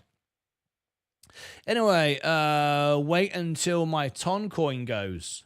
Stacey Bailey, MSK. Shut up, Mike, before you even say it, Stacey Bailey. Love how you have specific icons for us. Specific icons for you? What do you mean? Love how you have specific icons for us. Oh, did you not know about the icons? The little emojis. It's one of your membership perks. You get more of them depending on what your membership is. No, said Mike. MSK. On the road again, going to Kissimmee. Here he goes again. Mr. Holiday Man, always on holiday. The thing to remember about taking profit is if you don't need to sell the entire position. Yeah, now that is a thing. But I want to say this, be clear, right? And this is important. I was talking to Leah earlier about trimming her account. She's got a few stocks in there. And I said, maybe take some profit off Bitcoin. Your Carnival's now made some profit. Maybe dollar cost average down into Virgin Galactic. Blah, blah, blah, blah, blah. One thing that people forget. Oh, Christopher Shaw's here. It's going to call in. Stand by, Christopher. One thing people forget is they always think it's all or nothing. However, remember, if you don't all or nothing, make sure you know what you're actually selling. What I mean by that is, if you've bought a stock and you've bought it at different prices, some higher, some lower, dollar cost averaging, you've done all that good stuff, all right? And then you sell it all, you know you've made a profit overall because your balance will say you're up overall 5%, 10%. You know you've made money overall. However, if you only sell one share, half your position, 3/4 of your position, 10 shares, one share, 5 shares, it will start from the shares you bought first. If you're on Robinhood, at least. Other brokerages, you can do things like lot selling. You can choose which stocks to sell. But if you just go, okay, I'm up 10% on Robinhood, I'm going to sell 5 shares, and I've got 100, you might be selling 5 shares for a loss because those shares were bought higher. So you need to check back and go, right, I've got 100 shares. I'm going to sell 10. Go back down and look at the 100 shares, the ones you bought first. What were the first 10 you bought? What were the price of those? Maybe you want to sell for a loss for tax reasons, but most of you don't need to do that. You're not millionaires trying to reduce tax. Most of you don't ever need to do that. I did it for a whole different reason, as I've already explained, the continuity to the show and so on. Most people, you just focus on profits, right? You're not selling for losses. That's what people do for different reasons. Just make sure. Whereas if you do sell the whole thing, and of course you don't have to, at least you know overall you're up. Some will be losses, some will be profits, but overall you're up. Anyway, that being said, we've got Christopher Shaw live on the show. How are you, mate? Can you get yourself in the center of the camera? Just a little bit. Yeah, 1 second. There you go. Yeah. That's better. How are you, postman? What's going on? Well, I'm a bit run down with the lurgy, but I'm soldiering on, mate. So, how are you? I'm all right, mate. I'm all right. I'm very healthy after my checkup. Yeah, and £5 or $5 richer as well. For that Exactly. Yeah, my girlfriend Martin, she says I'm. This is a few weeks back or months ago that I'm gambling. I'm in the casino basically, but she's I wouldn't say she's gone full circle, but she's starting to get it now. And I'm 15% up in 3.5 months over my 2 portfolios that I've kind of managed. So it's more the market moving that, I would say. I wouldn't want to claim that's all me, but yeah, I'm a better person and I would say more intelligent for it as well, if I dare say so. I'm enjoying the journey. I'm enjoying listening to you and the community. So it's better to be invested. Stay I wouldn't be. invested. I have done a little bit of it. I think we all have. But if I was 18, I think we'd all like to go back and have that time again. And Yeah, but you wouldn't be the person you are today thinking the way you are at 18. No way I'd have bought the S&P 500 at 18. no. You'd be Weber's or something like that. So always just think forward. Don't think backwards. It serves no purpose. Like I say, it's as helpful as as just chewing bubble gum, trying to solve an algebra equation. There's absolutely nothing. There's no point. Just focus forward. But remember, and this is a really good thing to always keep the back of your head. It's really great. You're up 15%. Fantastic. Nothing better in the world. You've grown your money. It makes you feel good. However, most of it is it's not luck, but it's time. If you bought good businesses, it's just time and patience, right? So don't congratulate yourself too much. Don't berate yourself too much if you're down. But now, this is the good part though. If you've got solid businesses, I'm just going to take the S&P 500 for as an example, right? Even though we have rallies and we have dips and so on and so forth, there's never been a time since the history of this whole thing ever started, and I'm going back millions of years now, when we were cavemen, economies have always grown over time. Money has always gone up. Yes, maybe inflation, but it's always gone up. We talked about inflation. You can win by default, right? There's never been a time when the S&P, and use that as an example, that it's dipped, whether it's due to a crisis like a war or a recession or the dot-com or the housing crisis, yada, yada, yada, where it's dipped and never gone back to another all-time high at some time in the future. Yeah, so it might just take Yeah, might take a day, might take a week, might take a month. The great thing about it is a all-time high has never, ever, ever not been beaten again, right? So the great thing about it is if you're up 15% and for some reason World War III breaks out tomorrow, who the hell cares what your money's worth anyway? Because it doesn't matter. So stay invested. If there's a global crisis, what the hell?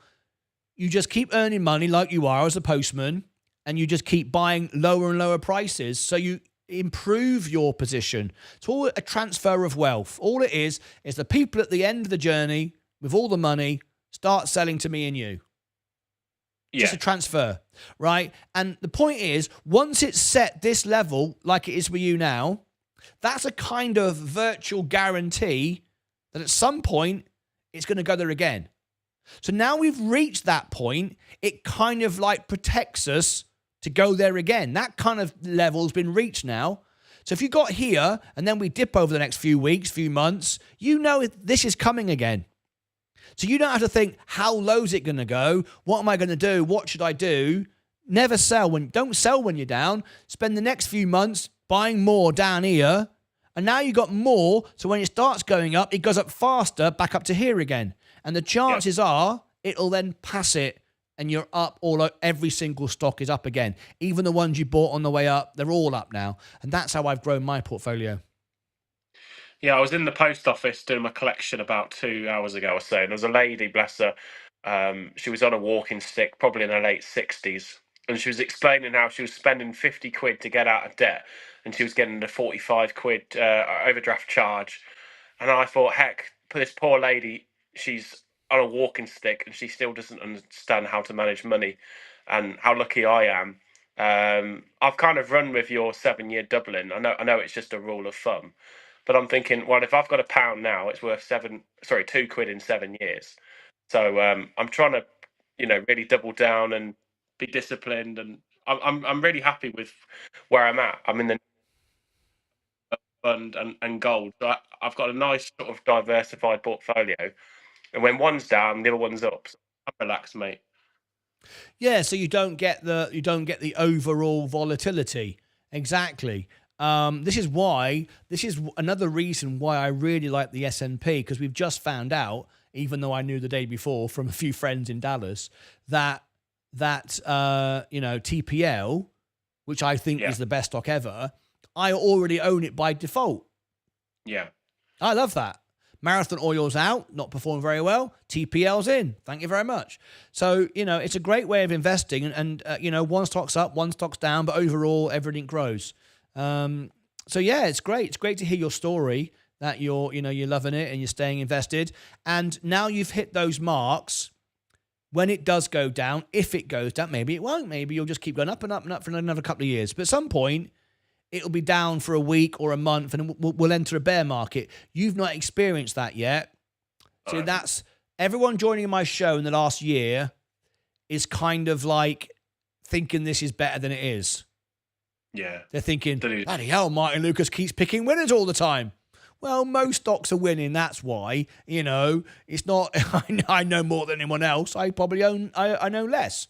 But the reality is we're in a bull market. Most things are doing well. And even things that aren't doing well, company-wise, performance-wise, are being bought. So the stock goes up. The company doesn't support it. And when we get to a bear market and when there's a bit more uncertainty, the rubbish, like I've said, the Russell, will sell off because people will realize, actually, there's nothing good about this stock. It's time to take profit, and it will come crashing down. Whereas good quality stocks will continue to do well because money will flow back into those because the rubbish is gone now. So, yeah, it's a long-term plan and just stay the course. But, yeah, I'm glad that I came in at the top of the end of the bull market after the COVID, when everyone was buying everything with Robinhood, and I bought and I lost $30,000 on Virgin Galactic. That was my first dip into the stock market. Yours has been win, win, win. I'm brilliant. And let me tell you a story, and remember this, take this to heart. I went to one of my high hoity-toity gigs. I was playing, entertaining some billionaires down in Dallas, and there were some Wall Street managers in there. I don't think you've heard this. I've not said this for about a year. And I went and I just started the show. This was a few years ago. And these are Wall Street managers who are billionaires, know the deal, very smart people. And there I am. I've been on my show now for about 6 months. And I was buying Tesla and I was buying Virgin Galactic. And I was this idiot that was on YouTube telling these guys, oh, have you heard of Tesla? Brilliant. Ooh, you buy that. Virgin Galactic. Ooh, buy that. I'm up 50%. I'm really good. Right? Like I knew something they didn't know. Do you know what I mean? And I remember them just smiling really calmly. They're in their 60s, 65, 70, just smiling at me, you know, yeah. Right? And I thought I was smarter than them. I was the new young guy who discovered all these secrets and I knew all about the future. And I kept friends with them. And I've talked since then. And of course, I lost 30 grand on Virgin Galactic. And I bought Tesla at the top before it crashed back down again. Before the splits, and I think I paid $1,500 for a share of Tesla at one time before the split, the three-way split, and you know, I thought everything would go on forever because I'd only experienced going on forever. I thought it was brilliant. Keep buying stuff, keeps going up. You can't go wrong. I even made statements on the show when the S&P went up. That's it. Now we've hit a point. We won't be going lower than this. A month later, we were lower. And I learned by getting it wrong. So you've been lucky in one respect to just keep winning, but also remember, you learn more from losing. So in some ways, you have a disadvantage because you haven't felt what it feels like to get margin called live on the show in front of everyone. I was in tears. I cried that day, and people were giving me tips to make me feel better. I was losing money, 30 grand down. It was horrible. Didn't like it. Didn't understand what margin really was. You carried on. You carry on. But then I learned what not to do, and it really hurt and made me cry, right? I was very unhappy. Then I rebalanced, and now it's just been great ever since. But that doesn't mean to say I'm going to get it right forever and ever and ever. I now see it differently. I'm much more conservative. I'm protecting my money rather than trying to grow my money. And by protecting it, I seem to make money just by trying to protect it rather than chasing anything. Yeah, no, I'm trying to go with growth, but at the same time, I'm well diversified within pension and UK. Build that fort. So it's like an army. If you think of an army living inside a castle, it doesn't empty the castle, does it? And run out and spread itself all over the empire, one soldier in each country, because they're all going to get wiped out. Or while they're away, someone comes and breaks in the castle because there's no one there. Build the castle, build the moat, build the walls, get yourself efficient. Like I said, be efficient. Make yourself, you got money coming in, even $1 or $1 million, doesn't matter. And slowly send some soldiers out to do a bit of work, but monitor what they're doing. Let them bring back some profit. That makes the castle a bit stronger. Make the walls a bit higher. Build that resilience up. Send a few more soldiers out now because now you can afford to buy a few more soldiers. They go out, they do some work, they come back, strengthen the moat. Now the moat gets wider, and before you know it, you've got an unconquerable empire. I'm buying a house at the moment. I've looked at sort of compound interest on the reverse scale in the bank lenders, and I'm borrowing. I'll just tell you, I've got nothing to hide. 255 grand. We're putting a bit nice 3-bed semi, and it's about 300. I think it's about 380 grand, mate, in interest. I know it's not going to stay that way, fixed over here in the UK. It probably works different in America, but I'm not sure my girlfriend's going to sort of see the not so much the light, but see the path I'm on. But irrespective, doesn't want to overpay. Then I'm just going to do the reverse and invest more. You're not going to overpay, did you say? No, I'd like to, because it's Yeah. netting out my old mortgage rate of my flat here and the new house about 4.5%. So it's not sky high, but it's no sort of small. But you know, if you can, even if a small little bit, if you can overpay your mortgage and you put how it works in America, I know I did it in England as exactly the same, but in America, you have to say, I want to put this $50, whatever, £50 towards the principal, not the mortgage. Just, you're putting it to the principal. So the amount you borrowed is being just chopped off all the time. You can literally save a third of the interest by paying it, overpaying. Yeah, it's not even life-changing amounts of money. It's a couple £100 a month between the two of you. Yeah. That's encouraged. So if we can do that together, great. If not, I'm just going to have to double down on Yeah. the investments. And I know I'm Yeah. generous, so I'm going to see a bit of it on the other side anyway. But she's not going to watch it. Is the mortgage comfortable? Is it doable? Not stretch. You're not stretching too much. It's about a quarter of my salary, so about 600 and maybe 20% of my salary, depending on. So about 20%. Okay. So it's yeah. it's doable for you. You can the other 80%. You can manage your lifestyle, and okay. Yeah. So you're in a privileged position where you've got enough money. You're not spending too much money on the mortgage compared to what you're earning. So you can pay the mortgage, maybe a little bit of overpaying, and invest at the same time is good. And I asked that because if you'd said something to me like it's 50% of my income or more, I would have said work harder. Pay that mortgage off, overpay, don't invest at all, not one single penny. I would have said just double down, because you can save so much money. I did the same thing. I did the same thing with my car loan. When I came to America, I bought a brand new car because people said to me I need to get a credit score. I needed a car anyway for my work because I was doing gigs at the time. So I bought this car from a friend of mine, brand new car. And it was like something like 6.4%, which is not a bad rate for a car loan, whatever. And it was a $35,000 car. It was a Ford Transit Connect to carry the gear around. And I bought that off and I paid it off. I just did nothing but pay the car loan down. Just pay the car loan, pay the car. Every single penny, I just pay the car loan down. Literally every day. If I had like another £5, boom, I'd ring up the bank. I'd go in and put another $5. But I'd always say the principal, please, not at the end. I want to put it on the beginning. And I ended up paying, I think it was something like, Leah just couldn't believe it. It was something like I paid, I think it was $94 in interest in total, a 35 grand for the car. Yeah. Because I kept paying it off, overpaying. So those payments just never had any interest on them. I just kept all the time knocking it out. And I just wouldn't eat at McDonald's. If I looked at McDonald's, that's £5. I didn't see it as £5 off the car.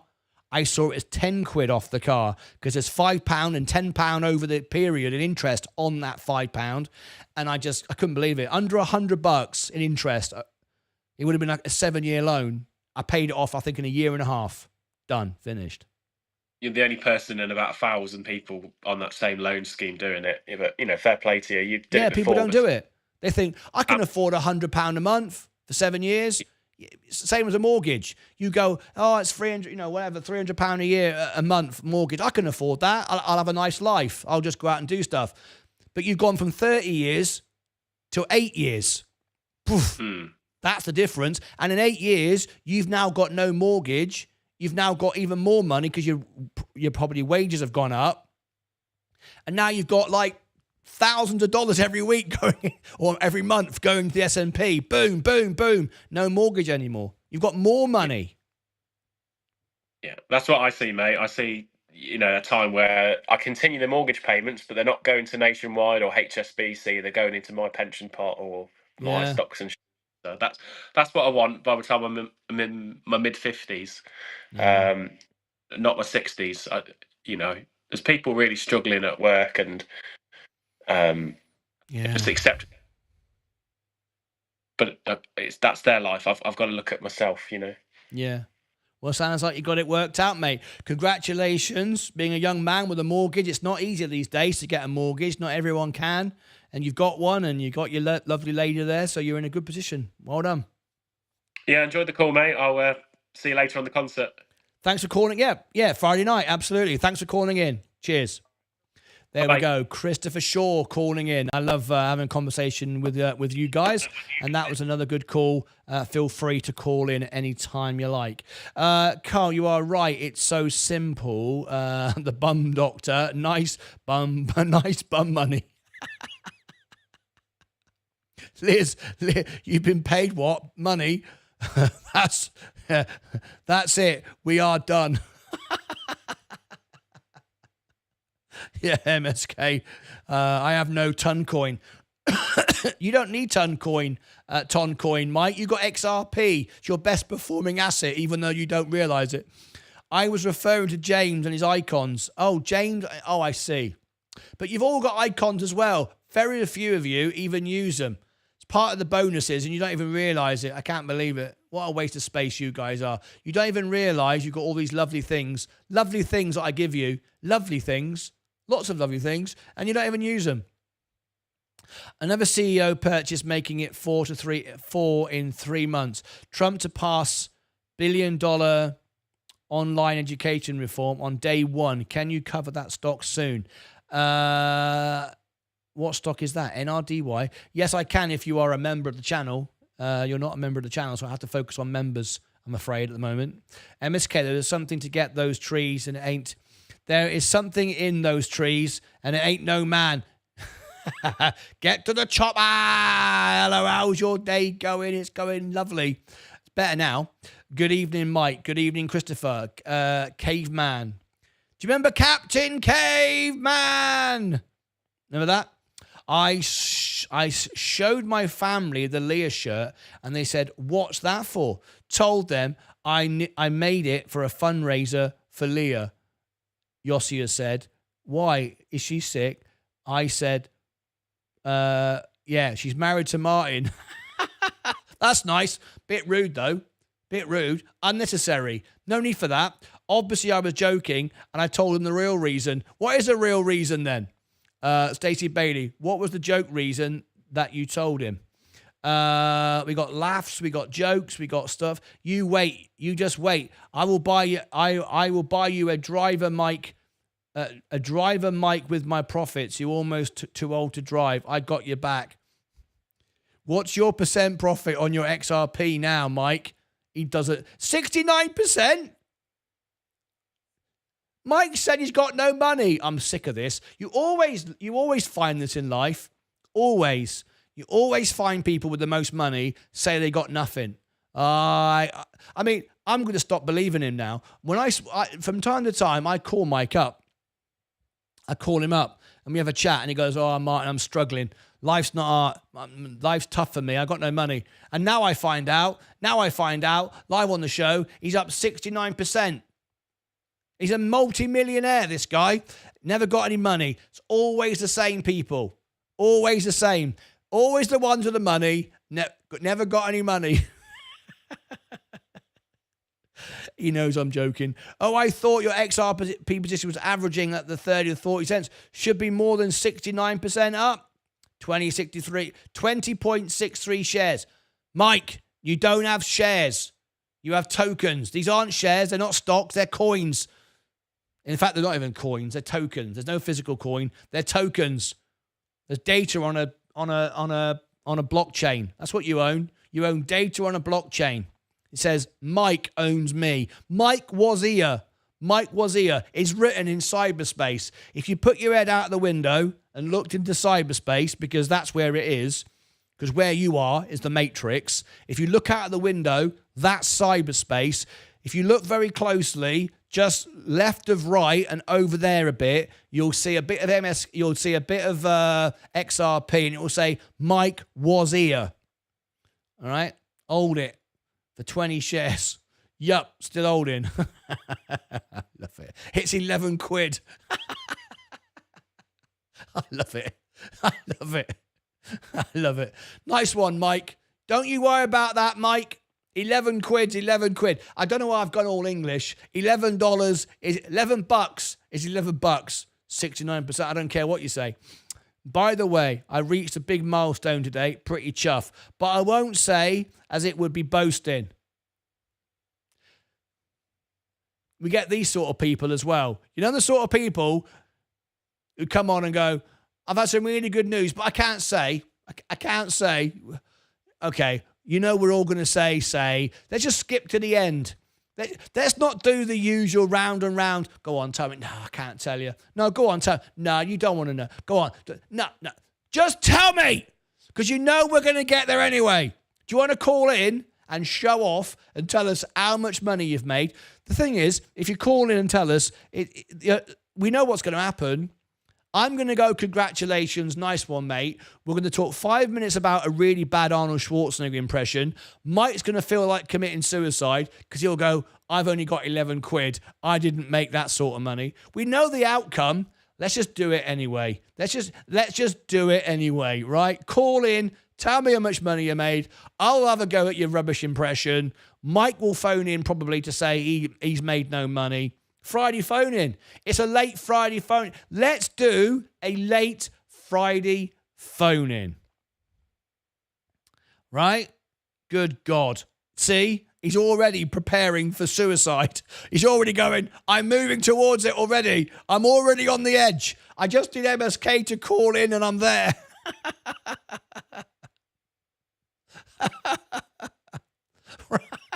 I love this job. I'm selling. It just went to $12. Mike has been more successful trading crypto than 95% of other crypto investors. He has. He's outperformed everybody. He's probably up more than Michael Saylor, because Michael Saylor was buying Bitcoin around the 60,000. So he's probably up more than Michael Saylor percentage wise. All right. Just saying. Mike was the first ever day trader of the day in season 4. See? Not only has he got more money than everybody else, he wins more than everybody else. He just doesn't realize it. He doesn't realize the successes he's having. Anyway, this is all very well and good. I hate to say I told you so, but I'm going to tell you anyway. Texas Pacific Land, still going up.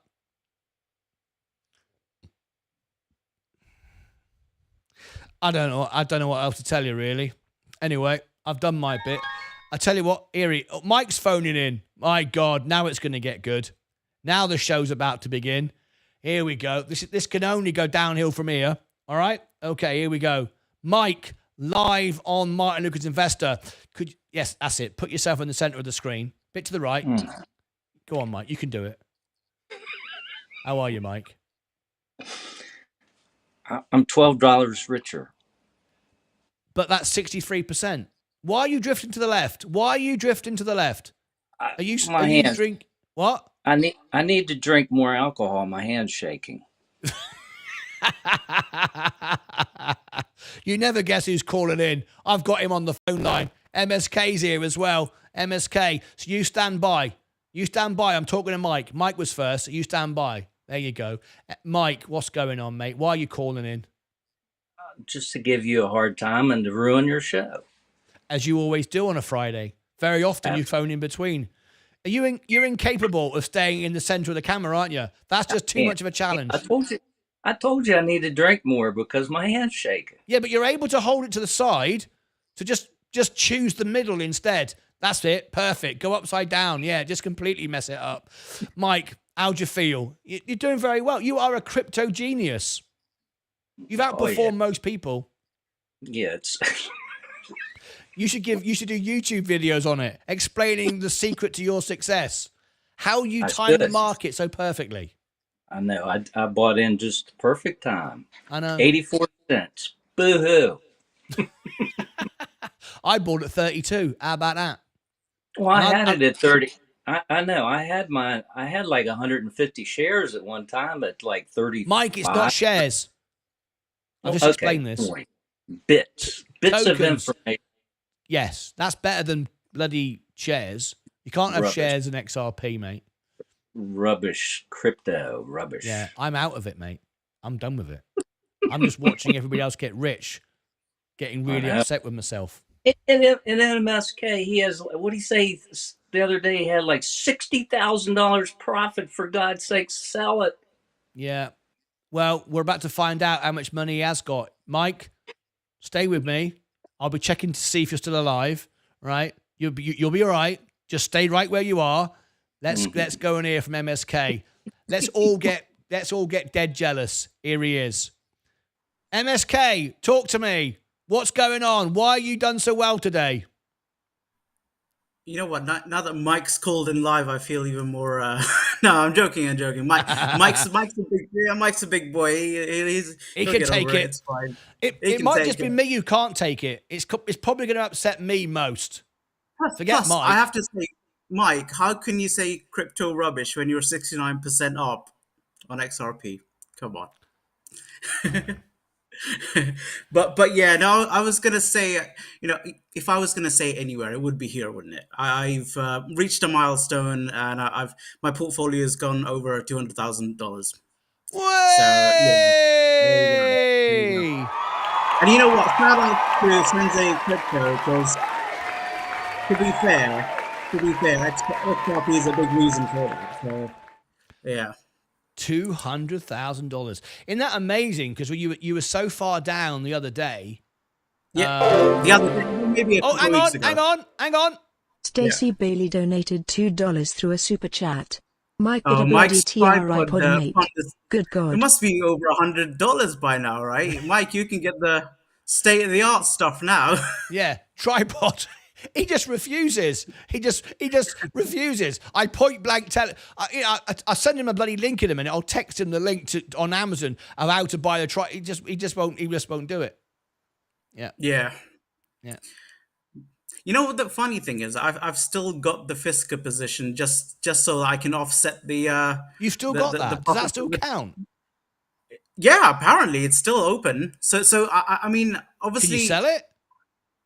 I can sell it, but I'm gonna sell it once I take big profits from the positions that I have profits on, if you know what I mean. Yeah. So that the profits are offset by the losses on Fisker. Yeah. That makes sense. Yeah. So that's what I'm looking. I don't know what it's doing. It's just there on this fixed price, But isn't that amazing though that you were down so much and now you got it all back? See, that's how it goes, right? Yeah. So now that is how it goes. That is how it goes. And I thought you said something quite very true. Actually, I think failure is the best lesson in life. And I saw, obviously individuals like Usman, and there was another individual who was 18 asking, should I do this or should I do that? I think at that age, you can afford to make the mistakes. True. And learn the lessons. True. So instead of saying, oh yeah, Martyn, you told me to do this and then this happened and they didn't go, just obviously people like me and you and others on the show can give advice, but you have to make the decision at the end of the day and take responsibility. Absolutely. You've got to take responsibility, and too many people today don't want to do that. And I want to be absolutely clear. No matter how clever you are, no matter how many balance sheets you read, no matter how much you know, even if you know the CEO personally, as I know about nine now, you still don't know what the stock is going to do. You can't know unless it's owned by one person and he owns all of it and he's your best mate and he's just told you he's going to sell it all in 5 minutes, right? You don't know what's going to happen. And we have seen time and time again a great earnings report, right? Stock should be up and it goes down. A rubbish earning report, stock should be down and it goes up. You don't know. We don't know that right now someone, a major shareholder, which would be an institution, is going, I have made so much money on TPL, boom, I'm going to sell it. No matter how good the story is behind it and all the research is, we don't know what's going to happen. We don't know. Yeah. So, that's why you have a balanced portfolio that can ride out these risks. Like you lost on effort on Fisker, you've made it back. Now as well as anyone else, you're able to sell everything. Boom, 200 grand. Thank you very much indeed. You could do that. You could, do what you want. So you just got to remember that we're all responsible for our own destinies, and you can't blame anybody else. And also, no one knows what's going to happen. No one knows what's going to happen with any stock. Absolutely. Don't care how good it is.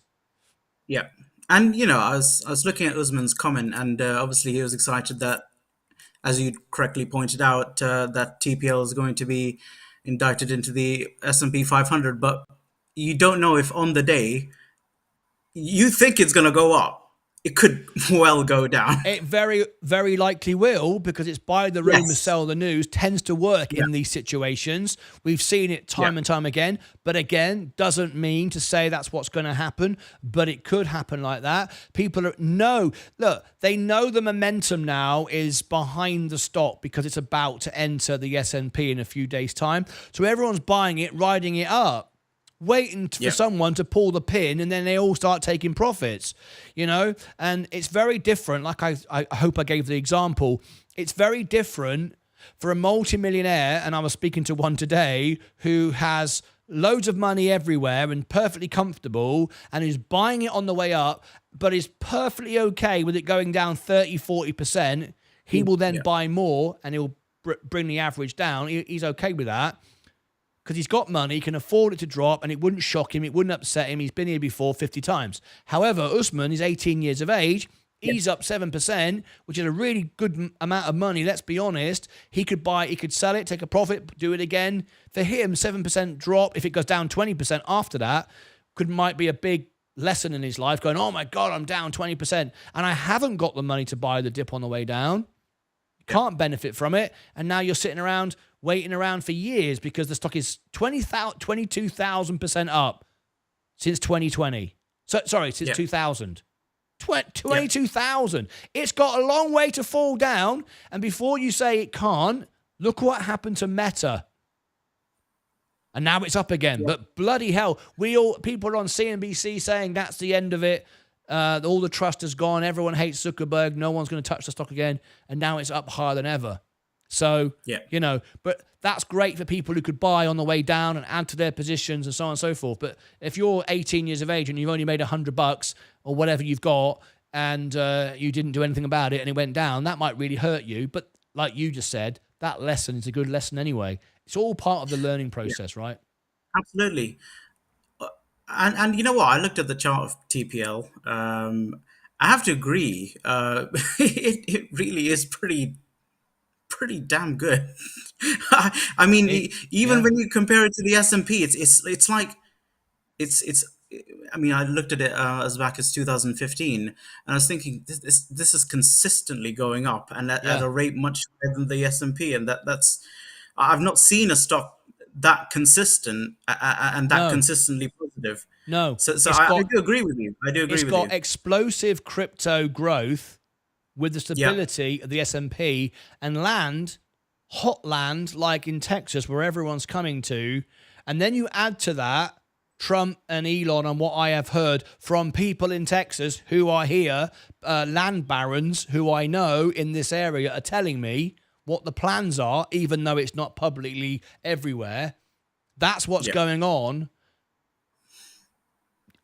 It's a good reason. I mean, I don't know what else to say. I've said as much as I can say. It looks to me like it's going to run and run and run and run and run. And if those businesses fail, if Elon Musk his solar farm fails, they evict him and get somebody else to move in with their Bitcoin farm because they've got solar fields or whatever it is. It seems pretty fail-proof. I mean, if it was, say, a few years ago, would you be tempted to invest in TPL as opposed to the S&P 500? Oh, definitely. A few years ago. Yeah, absolutely. If I wasn't knowing what I know, if I wasn't doing this show and it would be completely selfish, just do what I want, like in October I was trading, I would buy. Yeah. I'm not just saying this. I would do it. Yeah. I would do it. But it's not the right thing to do. That's not how the show works. So I would certainly do it. And it's not just because of the Elon, the Trump, the this, the that, and the other. Look at the balance sheet. Look at the profit margin. Look at the net margin. It just makes money. It doesn't have any expenses because you just own the land. Yeah. If you own the land, whoever comes to you with the next factory or let's go old school. Let's forget solar farms. Let's just go. A property developer says, I want to put 1 million houses. You're going to pay me money all the time to lease Absolutely. that land forever. Yeah. And I ain't got to do anything. I ain't got to build the house. I just got to own the land. I think that's a great business. Yeah. It's not like you're a landlord and you need to fix any issues that arise. It's just like you just own the land. It's like Monopoly. It's basically you just bought Mayfair.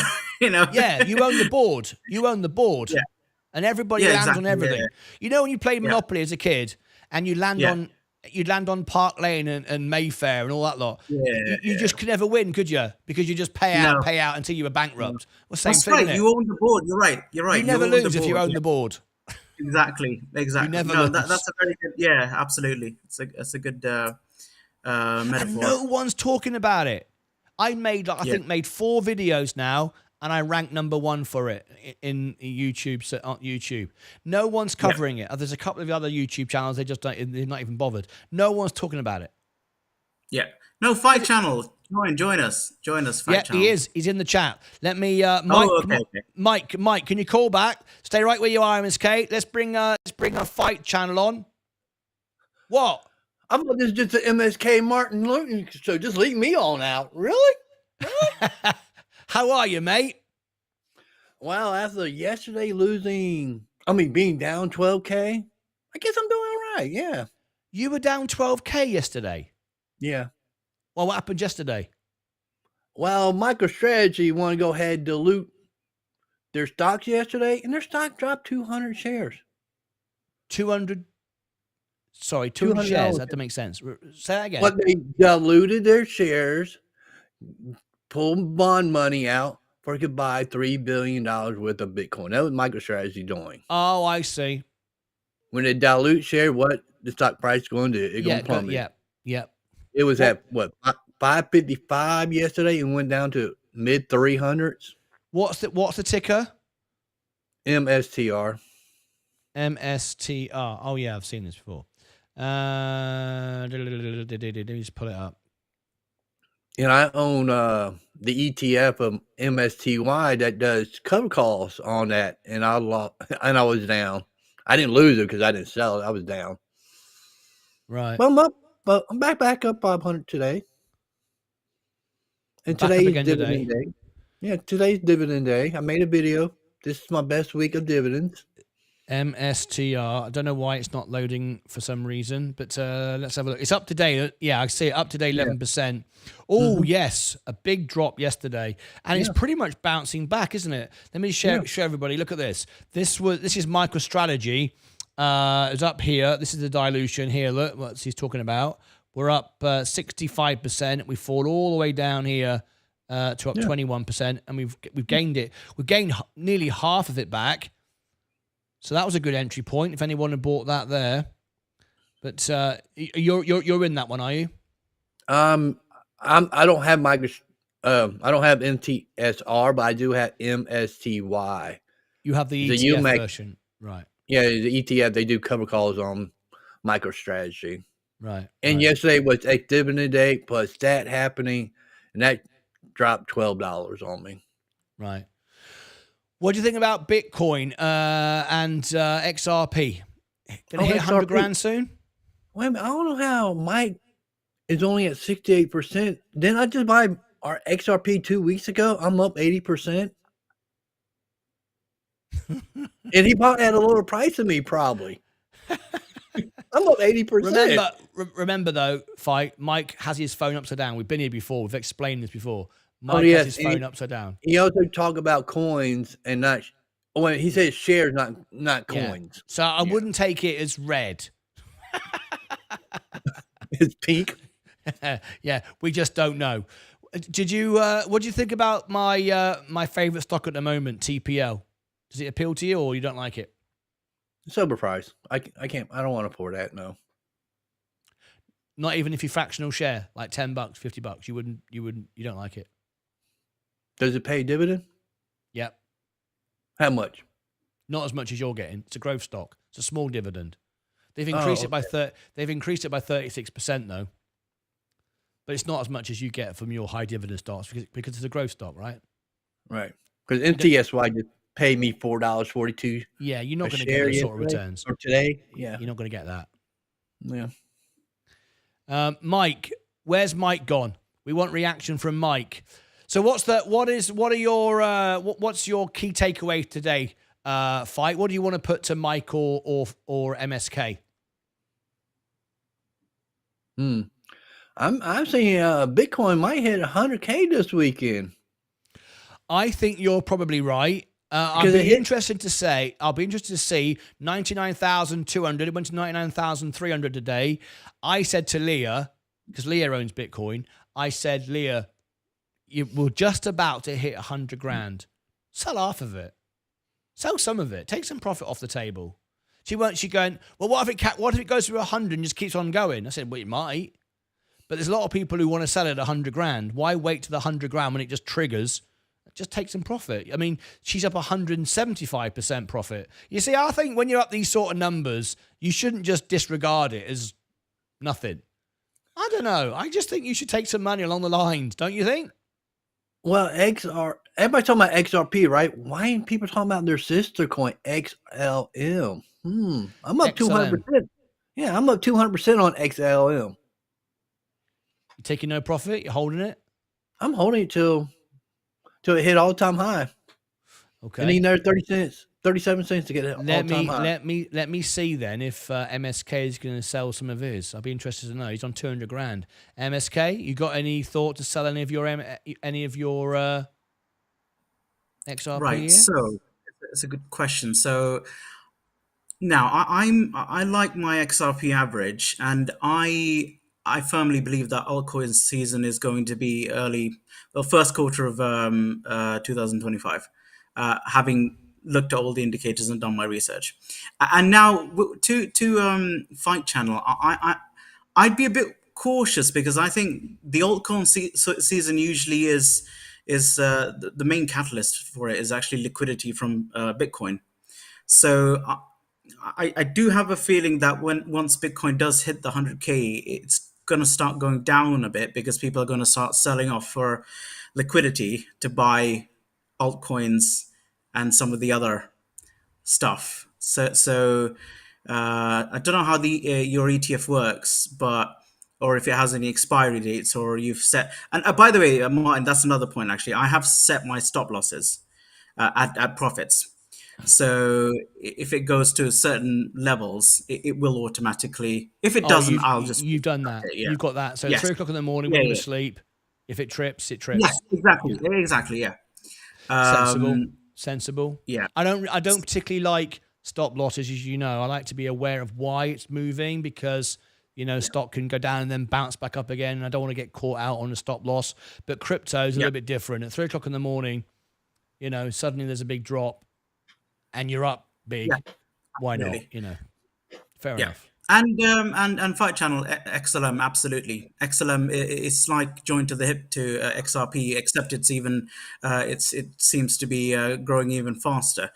And I also agree with and believe in the use case of XLM, and I kind of want to get into XLM as well. And HBAR is another one that I'm really quite interested in. In fact, I traded HBAR this week and made a couple of grand profit off that. Don't hold any at the moment, but if it does correct enough, I might consider getting into HBAR as well. So I've got about 45 grand to play with in terms of liquid cash. So it's all right. It's all right. I don't regret selling Tilray. I mean, yeah. I still got Tilray. Oh, you still got Tilray? Yep, I still got Tilray. It's just too much of an unknown for me at this point. Whereas with the crypto, there's so much momentum and positive catalyst coming. And you know why? Can I just pause you there a second? I want to continue this conversation, but I think we might have some more people that want to call in. Stacey Bailey just said, I love the multi-screen. So I'm going to give everyone the link. As you can see, there are 10 spots on the screen. If you want to call in, it's a members perk, just so we know who you are and we can verify you. But if you'd like to call in, I'd love to have as many as you as possible, up to 10. So I'm going to give everyone the link now. It's the usual link. It's martynlucas.com/live. I shall put that in the chat. I shall post it a couple of times. Let's get this is our Friday phone in, really. We couldn't do this morning.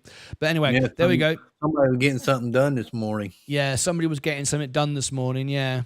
Yeah, we'll leave that right there, shall we? Shall we leave Big content this morning. No jokes in there. I did see some of it. LucasAids 100 is the password. Make sure that you use uppercase L, uppercase A. So just click on the link. You don't need to do anything. It'll take you directly to my browser. Just say yes, my camera, yes, my microphone. You can call in. The password is LucasAids, uppercase L, uppercase A, 100, and you can call in. Yeah, Mike's just said bum money. Yes, I made $5 bum money today. Happy to admit to that. I'm sure someone's going to enjoy that clip there. But anyway, there you go. So the phone line's open. We've got 46. Oh, how many people have liked the video so far? 46 are watching at this precise moment. 44 likes. Well, there you go. That'll do for me. Please call in and you can be on the show.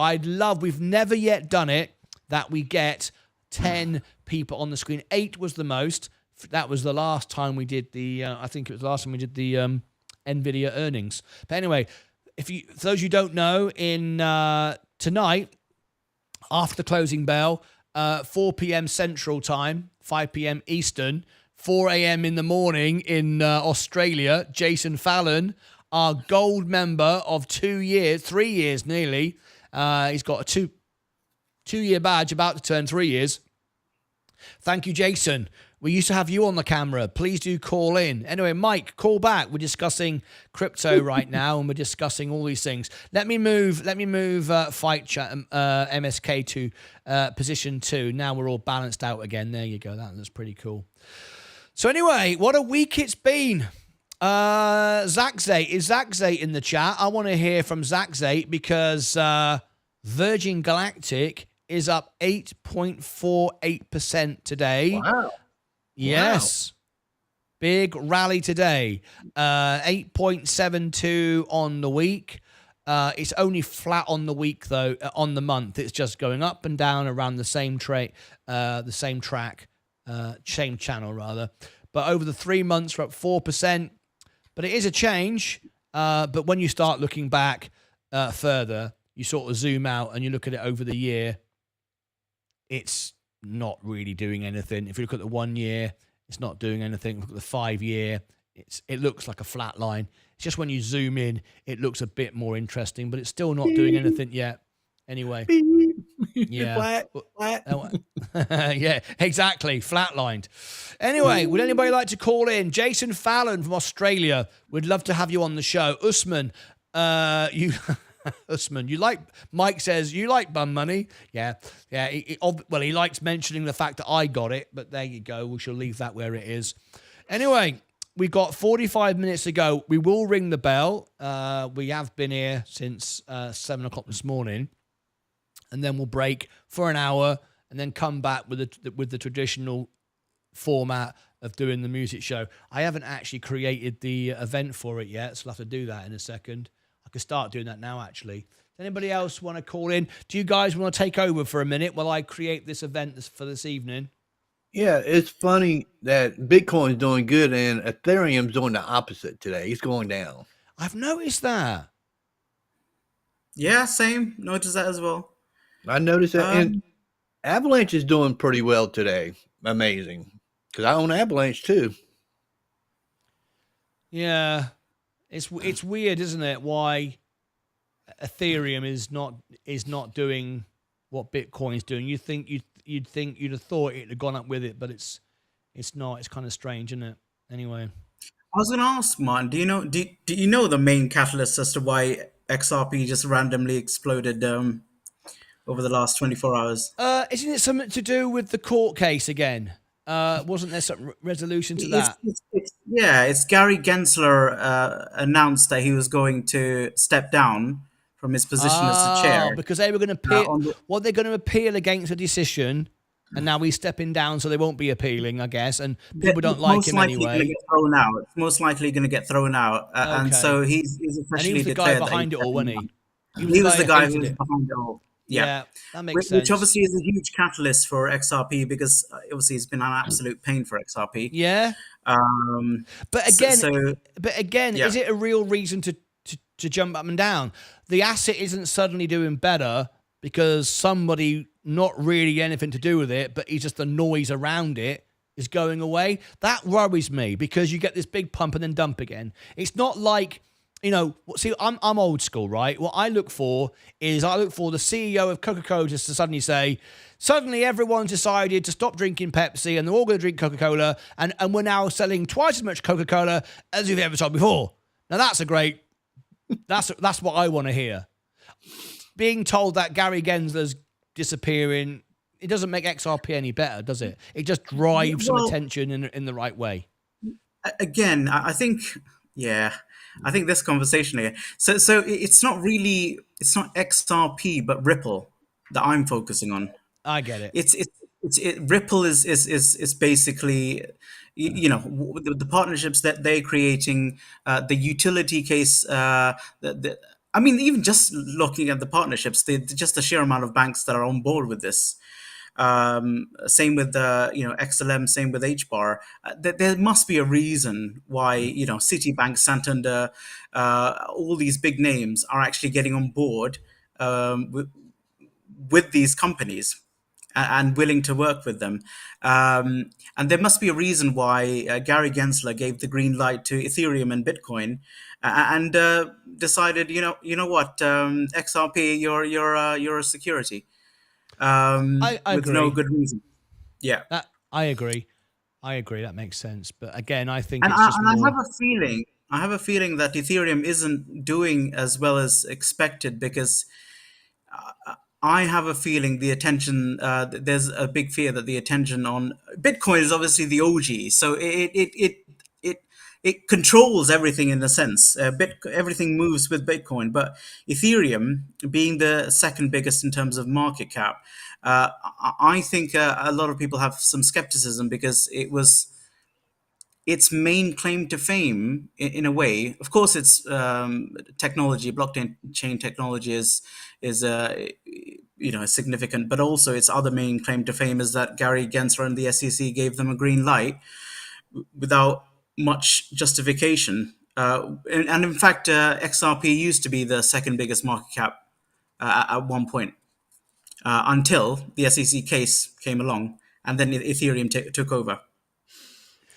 And I think XRP what you're saying went down. there, makes a lot of sense, even though I'm not the crypto expert, as we all know. It's Sensei, because I've always thought to myself that even though XRP seems to be more attuned with being the useful coin, if you like, the one you can actually use, I still feel the useful coin that we all end up getting will be a government thing, like a US. I know we have the USD on Coinbase, but do you know what I mean? One that actually is from the government, right?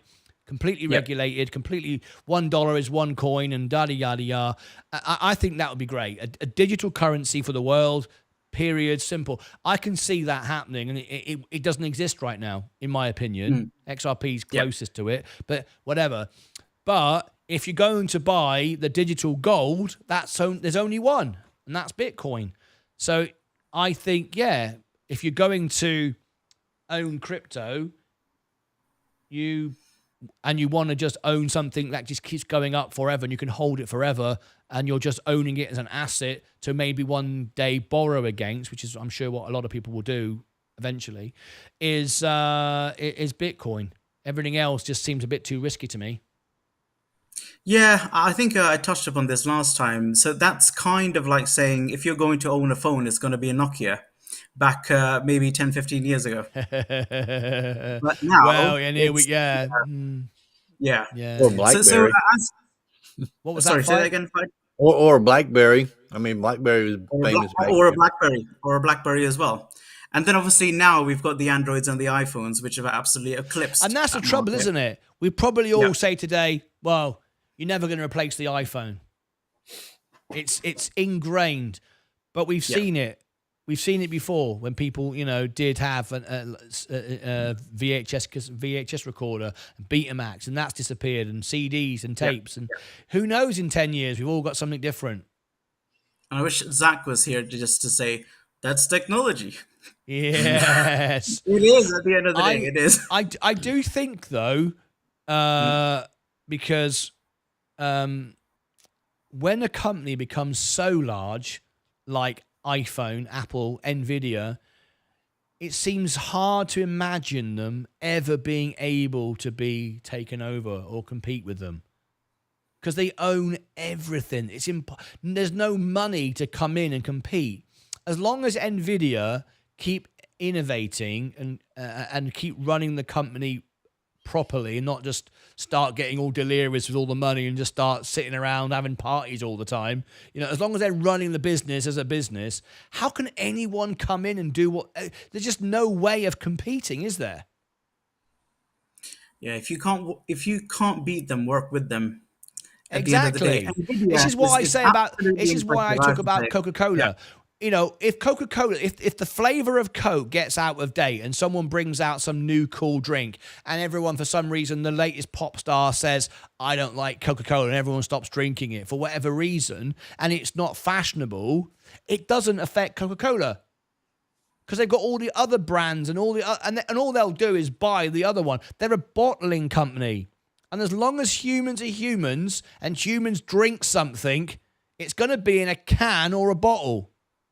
And that's what Coca-Cola is. It's a bottling company. Yep. So you can't replace it. They own every bottling situation. They are ingrained in the world's infrastructure. And I think, that's what you're looking for to own for a lifetime. And I think if there's going to be something like that in crypto, isn't Bitcoin that? As in the gold version, Yeah, I think the only difference here is that this sector is heavily reliant on the technology that it's underpinned by.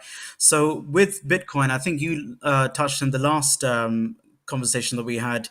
The reason why there's a lot of attention around XRP is because the XRP is Bitcoin, just better at its use case.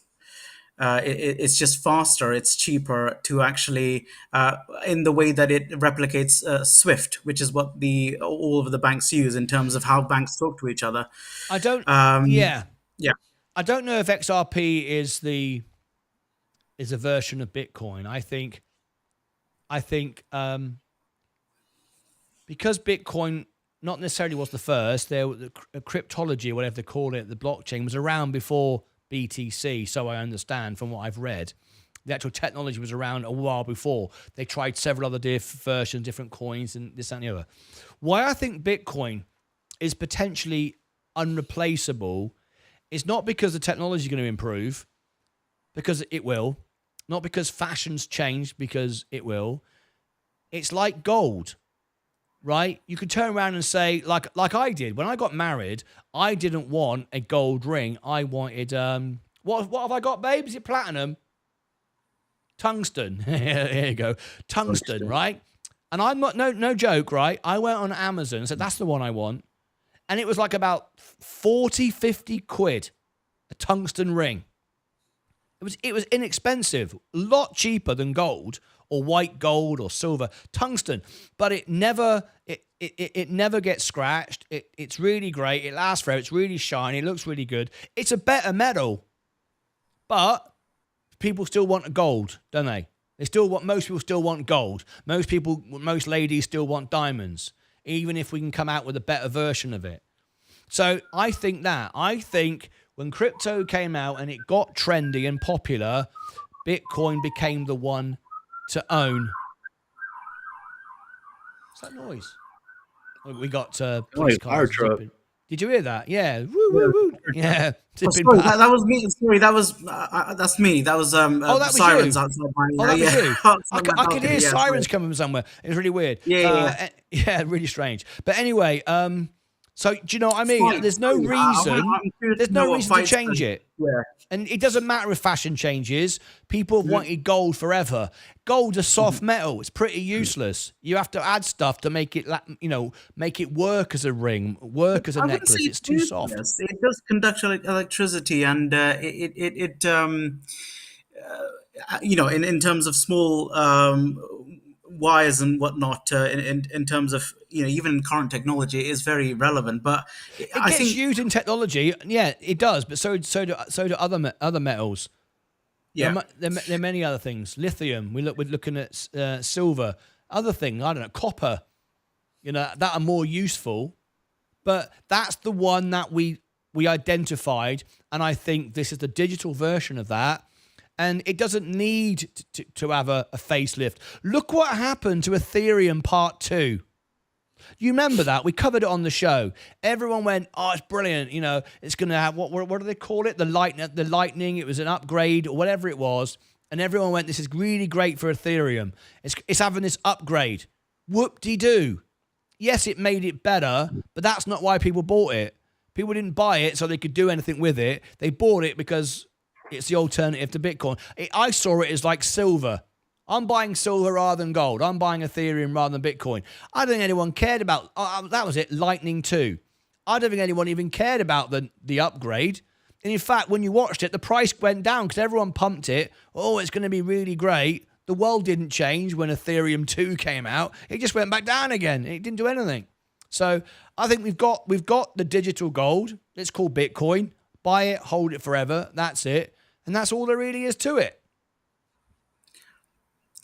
Yeah, well, only time will tell at the end of the day. Of course. I do believe that it's not like Bitcoin's going to vanish, but I think even if it stays at the top in terms of market cap, we're definitely going to see a shift. And now that shift is also going to be dependent upon liquidating Bitcoin. But as we can see from every cycle, it's just gone up and up and up. Now, that comparison with gold, it's not.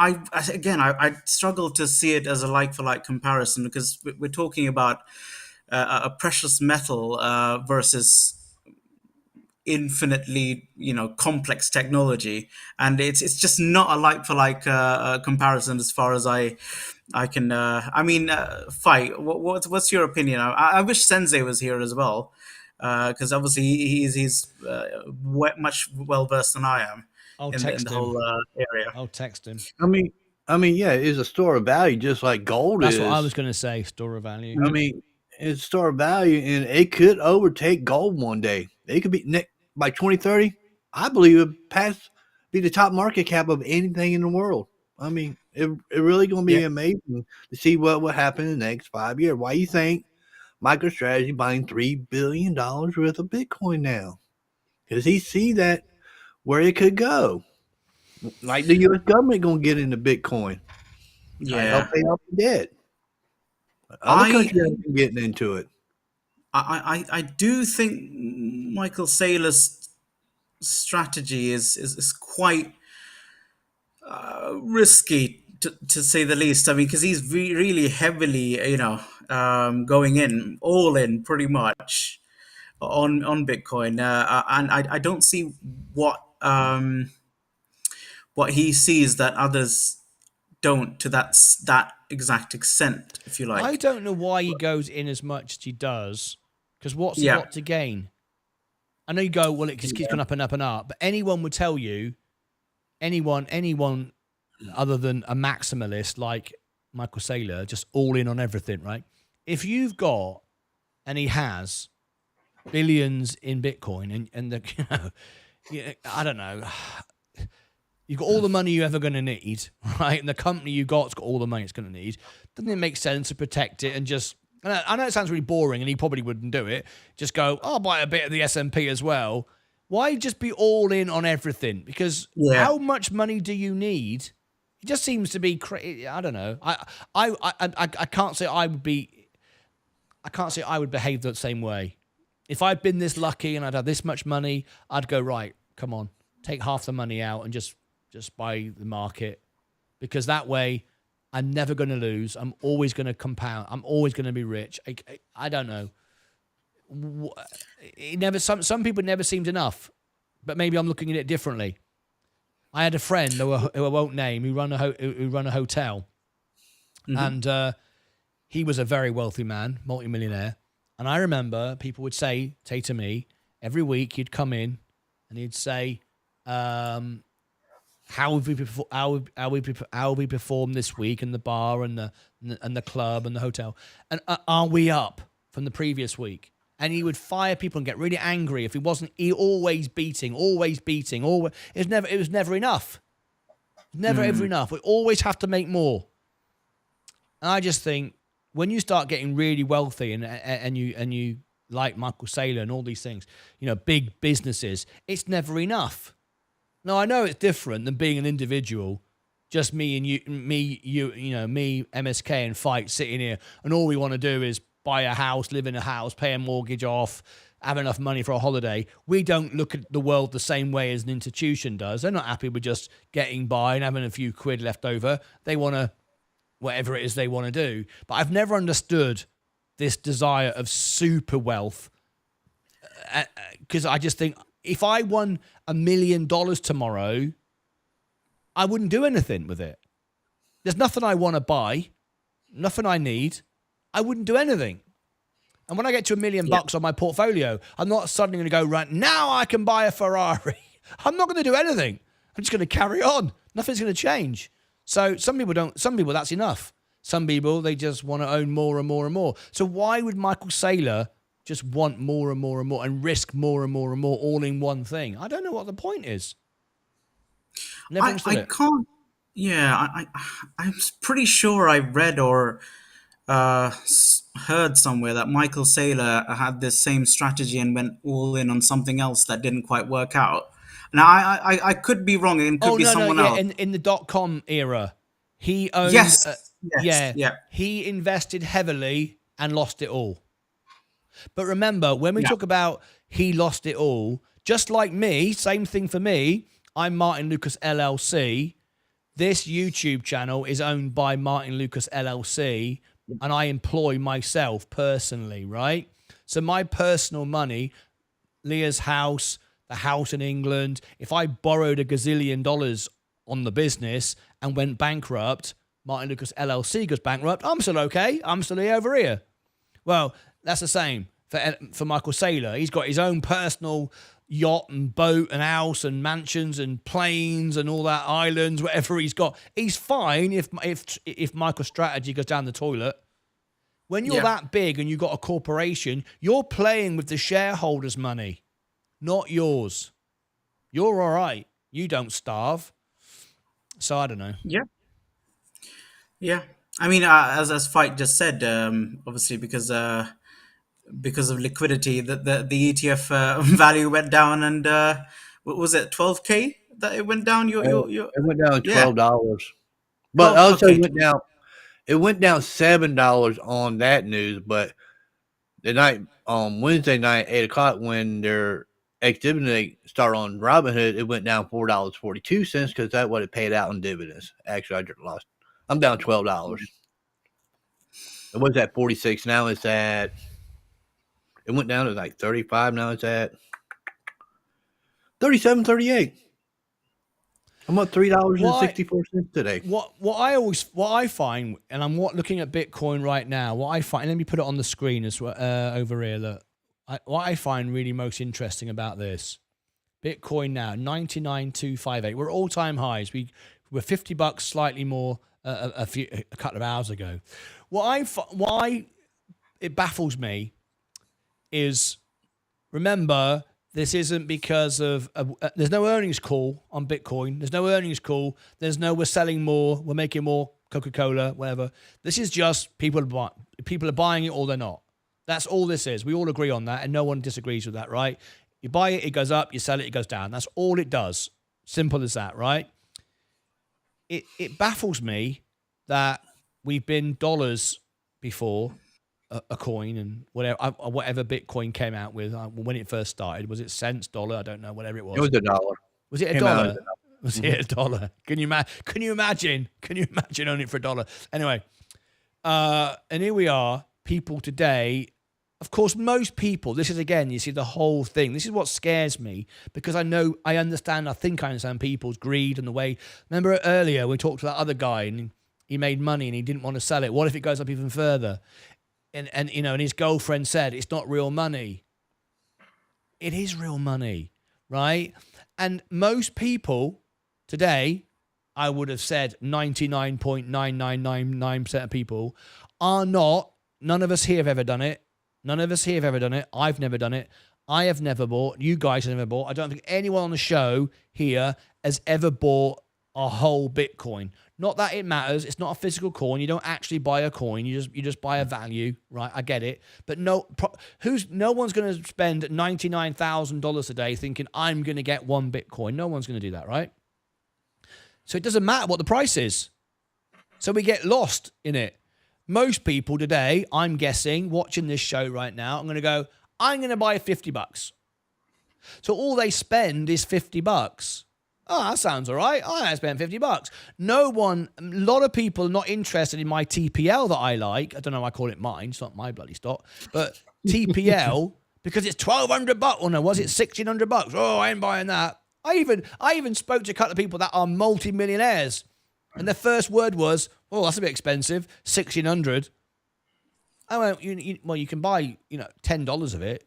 And then they start back, and then they look at the balance sheet and go, oh, I see what you mean, it's doing quite well. So what does it matter? 1,600 or 16 cents? It doesn't matter, right? You buy however much you want.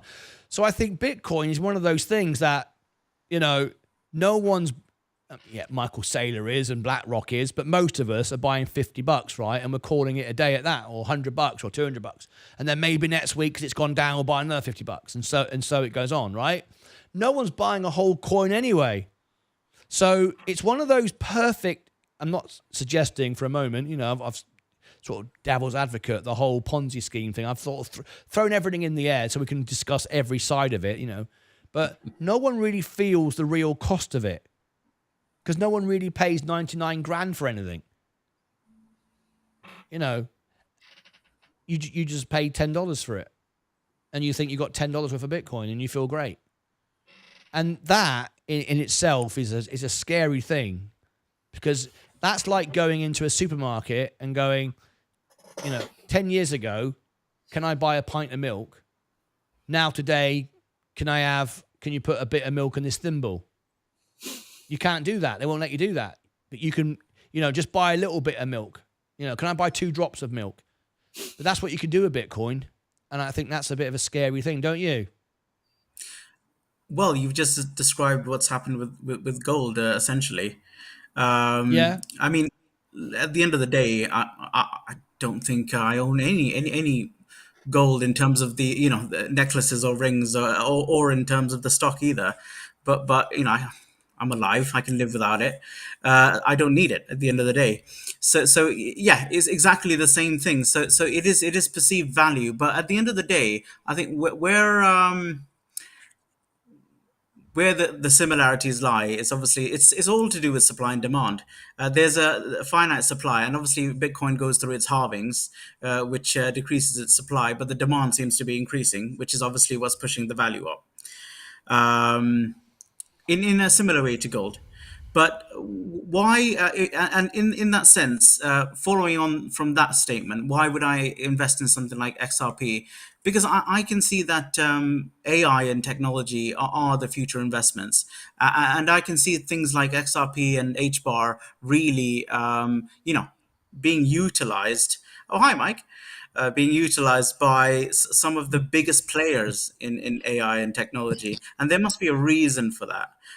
And I can see that governments are buying Bitcoin and stuff, and investment firms. But what I'm really intrigued by is, well, what are the Dells and Microsofts, etc., doing? Or who are they partnershiping? Or who are they partnering with? Who are they collaborating with? Then there must be a reason. These guys must have something that that's appealing to them. And that's what makes me invest. It's actually the company Ripple. It's Hedera. and it's stellar as opposed to the actual XLM or XRP or HBAR. That intrigues me. It's actually the company as opposed to the crypto asset that they have. But the crypto asset drives the engine in most of these cases. Whereas for I Bitcoin, like that. I don't really know, because this what's his name, Satoshi, what's his name, the supposed Satoshi founder, Nakamoto. Satoshi Nakamoto. So this is an individual that no one has seen the face of. We all know what Brad Garlinghouse, the founder of Ripple, looks like. The CEO of Ripple looks like. And we've seen what they've been through with the court case. They're real people. Do you know what's interesting? Before I bring Mike back in, because Mike's called in, I find this fascinating. Right? Is a few months ago, you may remember I mentioned on the show, I was in conversation with Dr. Craig Wright, the guy who's supposed to be Satoshi Nakamoto. He's been on the BBC interviewed. He's been all around the world doing interviews. He's been ridiculed. People laugh at him. Some people take him seriously. He was behind the whole, what was that coin that we were doing for a while? Bitcoin Cash. Was it Bitcoin? Do you remember what it was? Can anybody remember? There was I forget what it's called now. BTC. No, not BTC. That's Bitcoin. What the hell was it called? Anyway, it doesn't matter. We were doing something, and his whole the community behind that love Craig Wright, right? That it's the real Bitcoin, and he is the real guy, and this is that he's got the white paper, and this, that, and the other. And I did BSV. Thank you, Sensei. Oh, Sensei's in the chat. We've invited Sensei on. Sensei, we hope you can call in. We're having a great conversation here. It's absolutely brilliant. And I spoke to him via X, in a chat, and he was going to come on the show, and I didn't do it.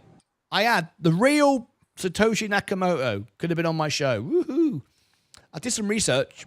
And he said, you need to speak to my secretary. He didn't take the bookings himself, but he was prepared to do it for free. There's no fee. There's no charge to be on the show, which is funny because people pay to be on my show, as you all know.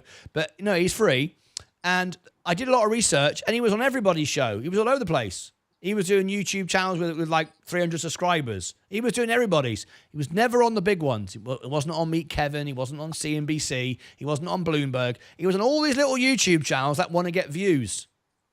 And I just kept thinking about it and talked to people, and the whole BSV community turned very toxic. They were remember they got really aggressive towards me once. There was a call I phoned in, and they all started shouting and swearing. This guy doesn't know what he's talking about. He's horrible. Blah. And someone said, hey, look, we know this is why our community is so small, is that we just hit out at everybody, and we're all defensive, and we're all angry, and we're all the real Satoshi, and all the real Bitcoiners are bad people, and all this stuff. And I thought, this is a toxic community.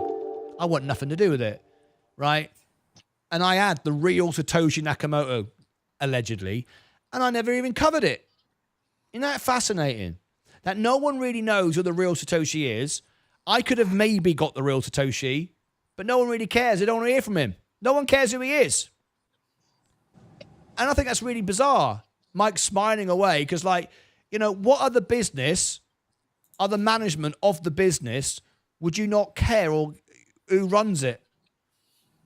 You invest, no one cares. It's bizarre.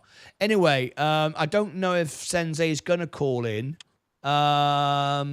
Sensei, we'd love to have you on the show. Fight Channel said, we'd love to hear from you. We've been talking today about all kinds of different things. We've had a great conversation. And, hey, Mark. Sensei say it doesn't matter who it is anyway. Mike, you called back. What do you want to say to me, Mike? I was on the road. I didn't want to risk my life to get back on the show, but now I'm sitting. People do all the time, mate. It's worth it. Yeah, Zach does it. Zach does it all the time. Yeah, Zach does it all the time. I'm doing it. I'm doing it. I found out yesterday that apparently all these LED lights are not good for me, and they give off radiation, and I'm exposed by millions of things that could give me all kinds of diseases and cancer, basically. And I do that to talk to you. Well, Put some so effort is in, not Mike. so is not passing gas. That's bad for you too. But you know. Or pass that bum money.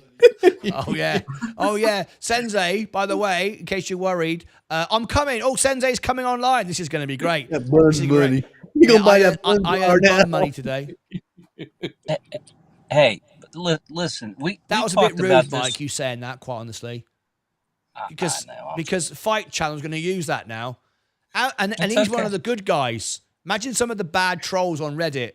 Martyn Lucas said, "I got bum money today." That's going to be turned into the most terrible video.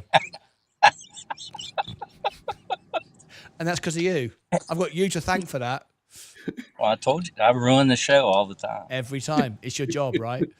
Hey, the only thing I want to say, and then I'm going to end it because my battery's going to go dead here. Because I don't have a charger either. I don't have a tripod or a charger. I have a charger. I keep charging my car all the time. I do. I'm just kidding. But listen, we talked about this the other day. When money kind of went to digital, and it went into you get your paycheck, it went into the bank automatically. You pay your bills out of the bank account. You just push a button. It's not hard doing that. When I grew up, I used to keep like a couple $100 in my wallet all the time. And it was hard to take that money out to buy gas or whatever. It's not like sticking a card in, and I don't even see the receipts half the time, you know? I mean, that's what's ruined our idea of money. I mean, like you said earlier on the show, $100,000 sitting in front of you. If I had that, sure, I'd take it. But on paper or whatever, it's just numbers, you know? I think that's what's fueled crypto. If crypto had been, you've got to go down the road to the bank. You can't buy it online on an app. You had to go to a little office down the road with your wages and give the guy $50, and he'll give you a receipt going, you own a little bit of code XYZZ1. That's what, and you go, what's this? Well, that's what you own. You own that bit of code. What, for 50 quid? Yeah, that's what you got. Well, that's rubbish. That's been the whole downfall of the banking business too. I mean, they've prospered off of it because people just automatically put money into the bank, and and like we've said before, the bank don't have your money; it lends it out 10 times. Sensei Crypto is live on the show. We're going to bring him in. This is great. We got 4 out of 4. I don't see him on camera yet, but I know it's him, so I'm able to bring him in. Hopefully, he'll come on camera. But we do have rules, Sensei, even for you. But let's see. He's in spot number 9. Oh, there he is. There he is. There he is. Good. Look at him. Look, he doesn't even know he's online yet. Look at him. Look at his little he's just serious. his camera. Or Look at his serious little face. Look at his serious. He doesn't know he's online. Look at him. Look, I'm all serious. His little face. Look, he's all looking completely. Let me focus. Let me turn this on. You're already on, Sensei. Sensei, hello. Yeah, Sensei. Yeah, you've called in twice now. Yeah, he doesn't even know it. Let's see. He doesn't even know it. We'll stick him here. There he is. No, I think he's There he realized is. now. Yeah. Now he's smiling. He's putting on. Now you know the real Sensei. See that smile? It's all an act. It's fraudulent. King of our crypto is a fraudster. When he didn't know he was on, miserable as sin. Did you see him? Miserable. Turn his camera off. He's gone offline. He's broke it. What's he done now? I ruined it for him. Yeah, hang on a minute. Where's he gone? Number 9. I don't know what's happened to him now. Anyway, he's bound to come back in a second. We got 10 minutes before the bell goes, so we're going to ring the bell. Oh, yeah, 10 minutes before I go to work then. Yeah. Now but anyway, hey, MSK, why don't you sell some of that crypto? Or are you going to hold on to it and be greedy? Oh no, I've been taking profits. I've been taking profits, I'm and I've here. been trading other cryptos as well. But Wait your turn now. We're talking to Mike and MSK. Don't just jump Sorry, in. sorry. I'm just making sure Yeah, I'm hang here. in there, Yeah. Sensei. Come on, man.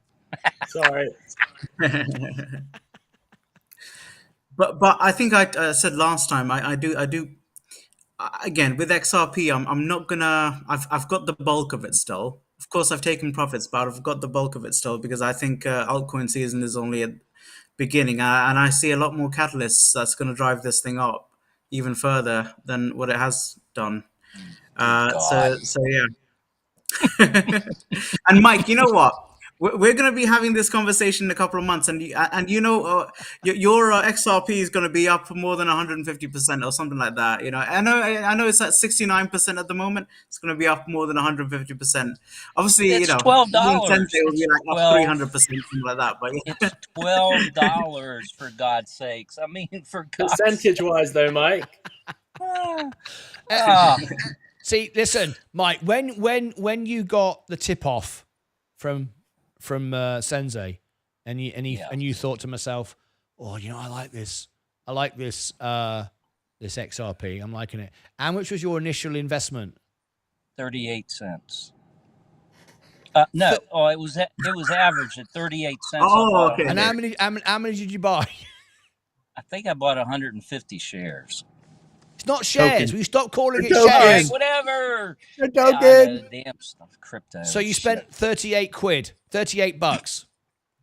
Yeah. Well, you're not going to become a millionaire out. It's just not possible, is it? I've always said it's about the no. percentages, but you got to be happy with making 12 bucks out of 38. That's it a should good be return. $200 now. Do what, Sensei? It should be if you bought 150. Oh How many no, did I you say you sold bought? it. I had Oh, you sold sold it. that. Yeah. Oh, okay. I sold that back about a year ago. You should have Back held when I on was to it. starting to say that crypto was rubbish. It's Martin's It fault. still Martin's is fault. rubbish. It's It's Martin's more. fault. There you go. You know what? There I'd be you better go. off. I would be better off going to the damn casino and putting in No. that $12. No, totally disagree. No. Oh yeah, I can show you pictures after. Well, I'm giving up now. But I can show you. Mike, I think we agree pictures more than- after pictures, hundreds of pictures of me winning $800, $900, $1,200, $1,500 at the casino, and I put it in the stock market, I lose my ass. Mike, I think we agree more than we disagree. I think we agree that 98, 99. I agree that 99% of crypto is all terrible, but you need to start agreeing that 1% is good. Okay, 1% of 1% of XRP is good. Well, if you'd held on to No, XRP, seriously, guys. Crypto is cool. It really is. It's just I don't understand it. I don't think anybody does, even you, Sensei. I don't think you really understand it. But it's just on Sensei, charts. that's a great testimonial. Tune into Sunday Night Show with Sensei. Mike, who's been here since the beginning, doesn't think Sensei knows what he's talking about. I mean, I can't wait for Sunday show. No, I think he knows what he's talking about. I just don't think he quite understands the whole process. I mean, it is like a Ponzi scheme, for God's sakes. Let's all get real. No. Yeah. no, I disagree completely.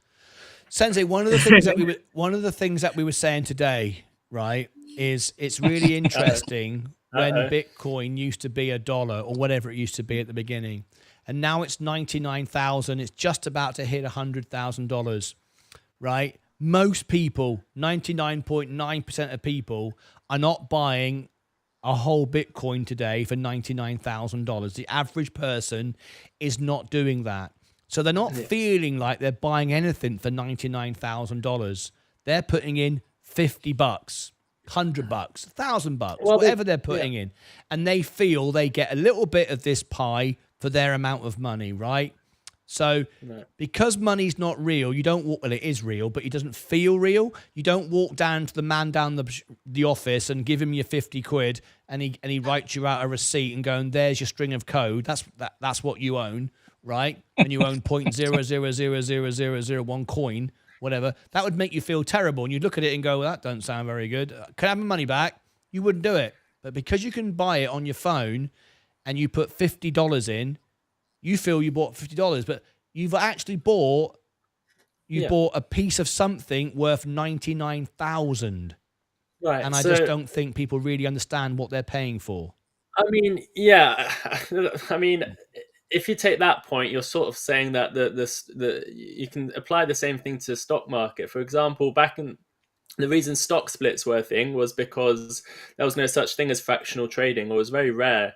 Let's say even 15 years ago, it was quite rare to buy fractional shares. That's why there was stock splits. Bitcoin's real. There is no such thing as a stock split. We're not trying to deceive anyone here. That's the price. We're not splitting it. We're not making you feel like you're getting a better deal. When Tesla drops from 1,000 to 200, everyone's like, "Oh, great! Now I can own a share of Tesla." But true. It's the same thing. However, with Bitcoin, you're not doing stock splits. There's actually no need to do stock splits really in the stock market anymore, because everyone can buy fractional shares now. So you can apply the same concept and just say that it might not feel like it, but it's reality. But if you look at it that way as well, you can look at the IBIT ETF called IBIT Bitcoin ETF, BlackRock ETF, the fastest ever growing ETF, the most ever funds deposited in a 24-hour month on the year into an ETF, and that's, I don't know what that's trading at, but that's less than $100. So you've still got that. People might be buying a share of IBIT at, let me see what IBIT's trading at now, but I'm sure it's less than $100, and that might make people feel better. You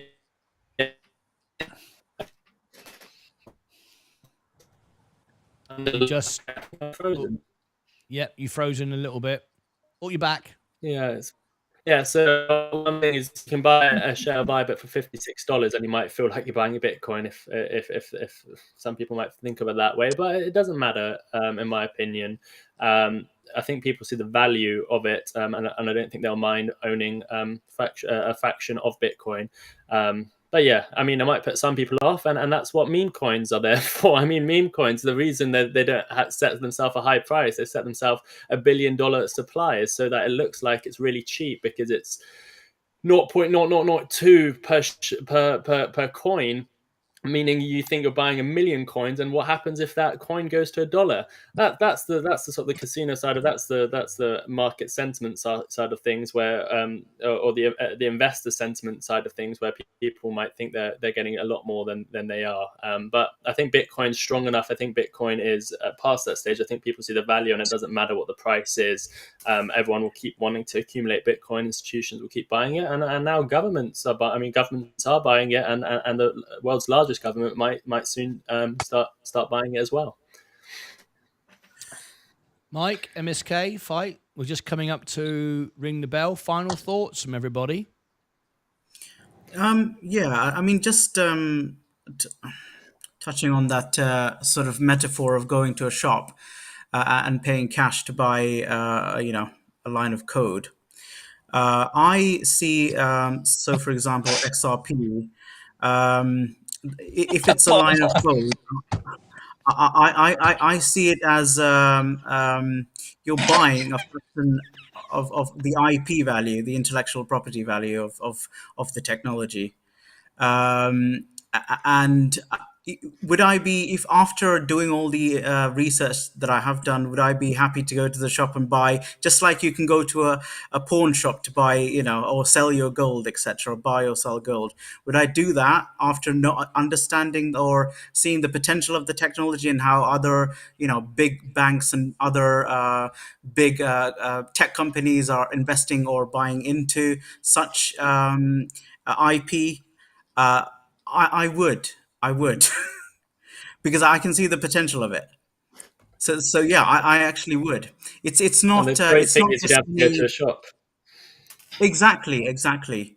But yeah. So that's what I was trying to tell Martyn Sensei, that it's not comparing gold with Bitcoin isn't or this crypto technology isn't a like for like comparison. No. It's just it's a different world. It's a different, yeah, I think I'll leave it there. I see it as investing in the IP. If it's, say, if you're kind of reducing it to a line of code. That line of code represents a proportion of, or maybe a small fraction of the value of the IP of that asset. And again, I can see what Ripple is doing. I can see what Hedera is doing. I can see what Stellar is doing. So I'm thinking, actually, I can see that the big tech companies are actually interested in what they're actually doing, and if they are, there must be something in it. There must be something in it. Okay, what I'm going to do is we're going to wrap this up in a minute, but I want some final thoughts from each of you, or all of you. I'm going to ring the bell in 30 seconds. I'm just about to hit another all-time high, just about to bounce on the 132,000 again, which is my all-time high, which is great. Thank you, Fight. I'm excited about that. I'm just watching it closely. I want to get Sensei's thoughts on TPL, Texas Pacific Land. If you could just have a little pull that up, Sensei.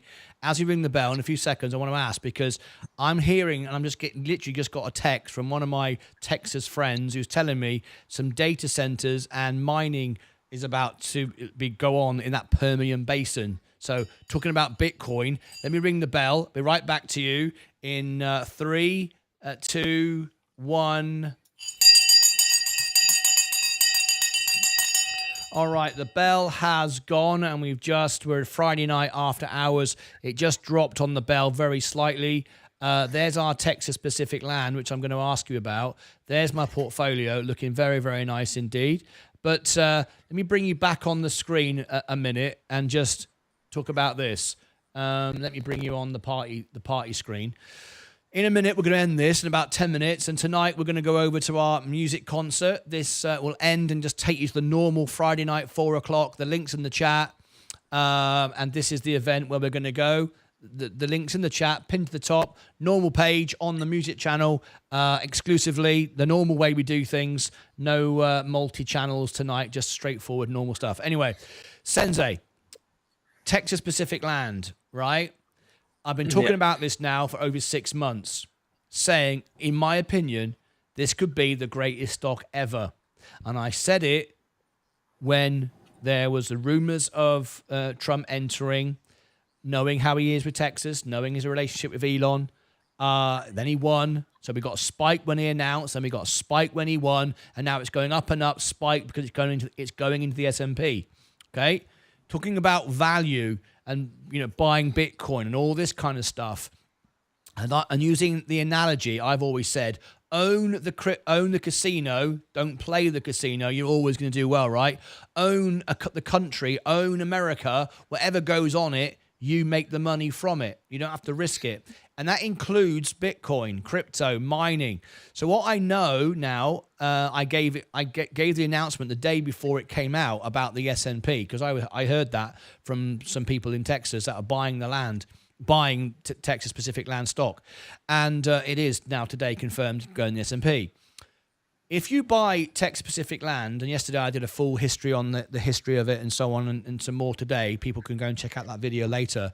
But basically what you've got here is the Permian Basin is a big part of Texas where they're going to put solar, wind, data centers, power.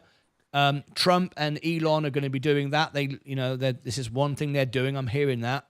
And this company, this is a company with, I think it was 75% net profit. Gross profit, I think, was 85%. Net profit was like 75%. They've got higher than tech profit margins because there's no expenses. They just bought the land hundreds of years ago, and now everybody who works on the land, whether it's solar farms, power, to power all these data centers, to power all these things, NVIDIA, yada, yada, yada, they're all going to need this land, and they're all going to be paying Texas Pacific Land to work on that land. If those companies then go bust and disappear, right, they just find somebody else, and somebody else will pay them some money. This company got nothing to risk, and everyone's getting a bit crazy, buying it and buying it and buying it. It's up thousands of percent, 22,000% since the year 2000, and it bounces and pops every time. We had the announcement of Trump, then we had the election win, and now we had the S&P win. I see this as potentially, if you love Bitcoin, if you like data centers, if you like EVs, if you like power, if you basically like anything, that's trending right now, own the casino, you own Texas Pacific Land. What's your thoughts on it? Have you had a chance to look at it? Yeah, I've looked at the chart. I mean, it's definitely going up in a straight line, isn't it? So there's obviously all those things you mentioned have definitely made a massive part in it. I do remember you talking about the stock when it was much lower. Actually, you did fall in love with the stock or started saying some good things about it. I think it was around $500 or $600, and now it's at 1,700. So I mean, you know the fundamentals. You've studied the stock, so and by what you say, it does sound like you're owning the casino, or it doesn't matter what happens, you're owning the land, and worst case scenario, the land is just going to increase in value anyway. So even if you can't find a tenant, or if you can't find businesses to come back, the risk does seem to be capped at something.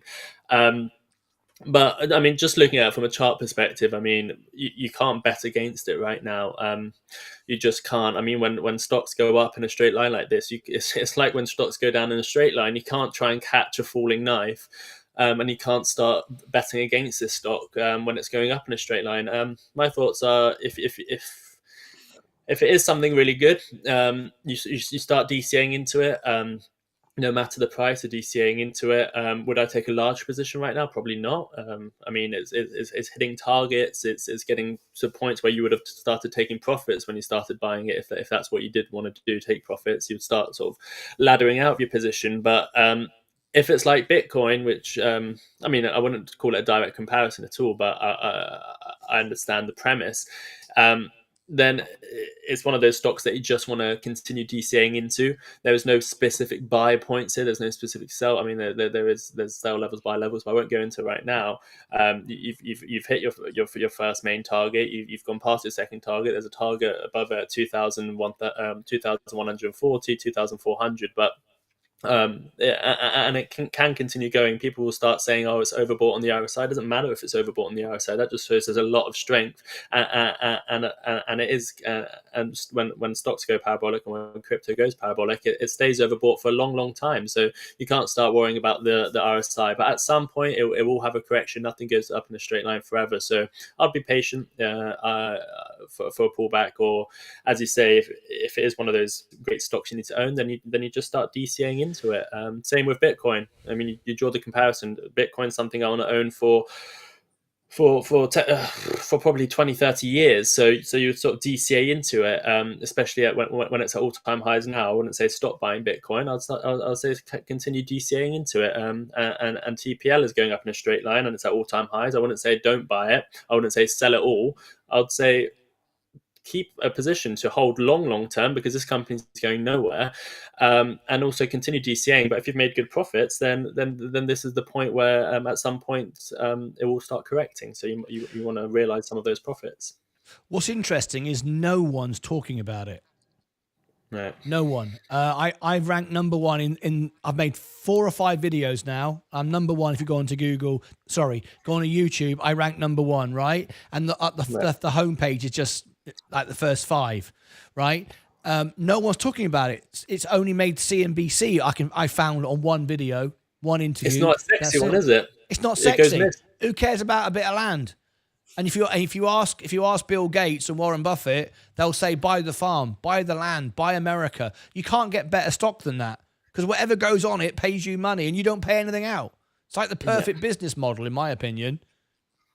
I think this is going to. I think all of a sudden, as soon as news of Elon and Trump start doing something on it, I don't know, he starts building rockets on it and then leasing the land from TPL, or he starts putting solar farms on it to power all the data centers. It's going to be on the news. If you could on Sunday, on your Sunday show, do a chart for me, I think all of a sudden everyone's going to start typing in TPL stock, and all they're going to find is us, because no one else even notices it. The money notices it. Institutions notice it. Inner circles notice it. When I talk to a few of my friends in Dallas, they're all talking about it, but they're not on YouTube. They're not down the pub telling their mates. They're just telling each other about it in a little inner circle. Yeah, it could still be a great time to buy, right? I think Because if it no one's is. talking about it, no one's really discovered it yet, and it's already pumping like this. So I would be careful. If you've made lots of money, then always take some profits. If no one's really searching on it for YouTube, there's a whole load of retail investors. It seems like it's only maybe institutional or the lot 77% or old money. institutions. Yeah, it seems to be yeah. Just by what you're saying, I can tell it's just institutions or old or people that have been investing a long time that have discovered the stock. So the retail folks aren't really. Seems like they're not involved. If there's not that, you can take YouTube as a great way of seeing if retail is in or not. Because if there's not many videos on it, then it seems No. like there's a whole new wave of people that can come in. No, there's only like 4 or 5 that I found. 4 or 5 different channels. Usman, it's one of our youngest investors. Just started off, keeps wanting to ask me what to do, and I keep saying call in. Don't just please call in. I'm glad you're here because Usman is in the channel saying right now he's a young lad, 18 years of age. I think he's made like 7%. And he's saying, should I sell? And I'm glad because you can add your perspective to this. I've said, if you are an oil baron, a land baron, a multimillionaire, and you've bought $1 million worth or multi-million dollars of Texas Pacific land today, and it drops 20%, you're probably of the mindset because you've made money, you've been here before, you know how it works, you've got money on the sidelines, you can just buy more. Different way of looking at it than a young lad at 18 who's made 7%. Just started trading, first few weeks of trading on this show live with us here. It goes down 20% because look, it's up 22,000%. It can move really quickly and you suddenly find yourself 50% down. You can't buy any more. You haven't got any more money. And you also feel really sick because to you, it sounds like I've lost all my money. Where somebody really rich just goes, I just buy another $10 million. I don't care. Right? So just give your perspective how people treat stock differently. A young lad just coming in makes 7% on a stock that's up 22,000% since 2000 is very different than someone young. I know they've got to experience the pain I learned by losing money at the beginning with Virgin Galactic and Orbit and all these things. He hasn't yet. He's just come in on a bull market and he's listening to me and he's following me, which he shouldn't do, obviously, and he's buying and he's up and then all of a sudden it goes down. And this sort of stock can go down, big. He would feel suddenly you'd hate the show. Oh, I love the show today, and tomorrow I hate the show. Give him your thoughts of how you're a lot younger than me. How do you feel he should be looking at this? Yeah, I mean it's a great question, and I think there's a lot when new investors come in. There's so many lessons to be learned. I mean, whether you're old or young, I mean, if you're young, there's a couple more things you need to take into account. The money you put in can really be affected. As in, if you're younger, starting to put money in, then that money can really turn into something after 50, 60 years. So you have to be a bit more careful. But what I was going to say is that I can spend a whole hour and a half discussing all the lessons that I think everyone has learned when they've come into the stock market, and there's so many things to take away. But I think the main things I would have to say is just try and learn as much as you can. Keep watching the show. I mean, be careful on YouTube. That's the main thing I'll say. If you're young, you're going to obviously know the internet well. You're going to be searching all sorts. You're going to be diving into Reddit. You're going to be finding all sorts of different channels. You're going to be on Twitter. You're going to be following some people that are scammers. You're going to be careful of with your money, because if you look at just go on a compound interest calculator, you're 18 years old. Say that you're going to invest £500 a month, and then see what that's going to be worth in 50 years. You'll have millions. I think something like that. You would have at least $1 million if you're just investing £500 a month. So don't think because you're young you can be as risky as you like. That money you're just putting into a very safe stock can be an easier retirement fund. So that's the first thing I'd say. The second thing I'd say is be careful who you follow on YouTube. By all means, go watch everyone, understand how market sentiment works, but be careful. Everyone's there to sort of pump and dump things, pump their own courses, pump their channel, mislead their audience, just try and get clicks and views on this channel, which is great that you've discovered us, as man. We don't do any of that. We are real. We debate. There's people that like crypto, people that don't like crypto. There's all different perspectives. But the best thing is everyone's real. There's no fakery here, and that's the main thing. You go on YouTube and you just see everyone just trying to pump their own bags or sell you videos, sell you this. You've just I think you've done the best thing. You've discovered a channel which isn't there to do that. So you're off to a start that many people don't get. Buy my mug. Buy my mug Yeah. now. Exactly. One thing that all the family members will say is we've learned a lot being here, and everything is real. But on the question of Texas, I mean, should you sell? Should you buy? I mean, at this point, the best thing to do is just try and learn as much as you can. Start investing bit by bit. Don't get too emotional. If it drops 20%, don't be. If it drops 5%, don't be looking at the charts every second of your life. That's another thing. Don't put in more than you can afford to lose. You know you're investing too much, or you've done a wrong trade when you're constantly worried, when you're constantly thinking, when you can't sleep, when you're at the point where you're stressing and you're not getting as much sleep. That's when you know you've put in too much and you're not doing the right thing. So don't if you start feeling like that, then you know something's going wrong, and you've put even too much you can afford to lose, or you've gone too risky, or something's gone wrong. If you're starting to stress, if it's affecting your quality of life, then you know something's gone wrong. So that's something else to look out for. But the best thing to do is, I think, just DCA into some good companies, find some good companies. Start DCAing, start learning about the markets, start seeing what the market sentiment is. You'll learn a lot. But I think over watching videos every day with us, joining the family, you'll learn a lot more. There's plenty of lessons to be learned. Don't think you're a mate. One thing that we all do, I think we're all guilty of when we first come in, especially on bull markets, we think it's a money printer, or we're the world's best trader, or we're geniuses, and we found something that no one else has. Just because you start making money, it's not an easy thing. As Martyn always says, making money is easy, keeping it is the hard part. You'll find that a lot, and I think that is very true. So just stick around. You have to watch a lot of videos. You have to stay with us. We'll guide you through it.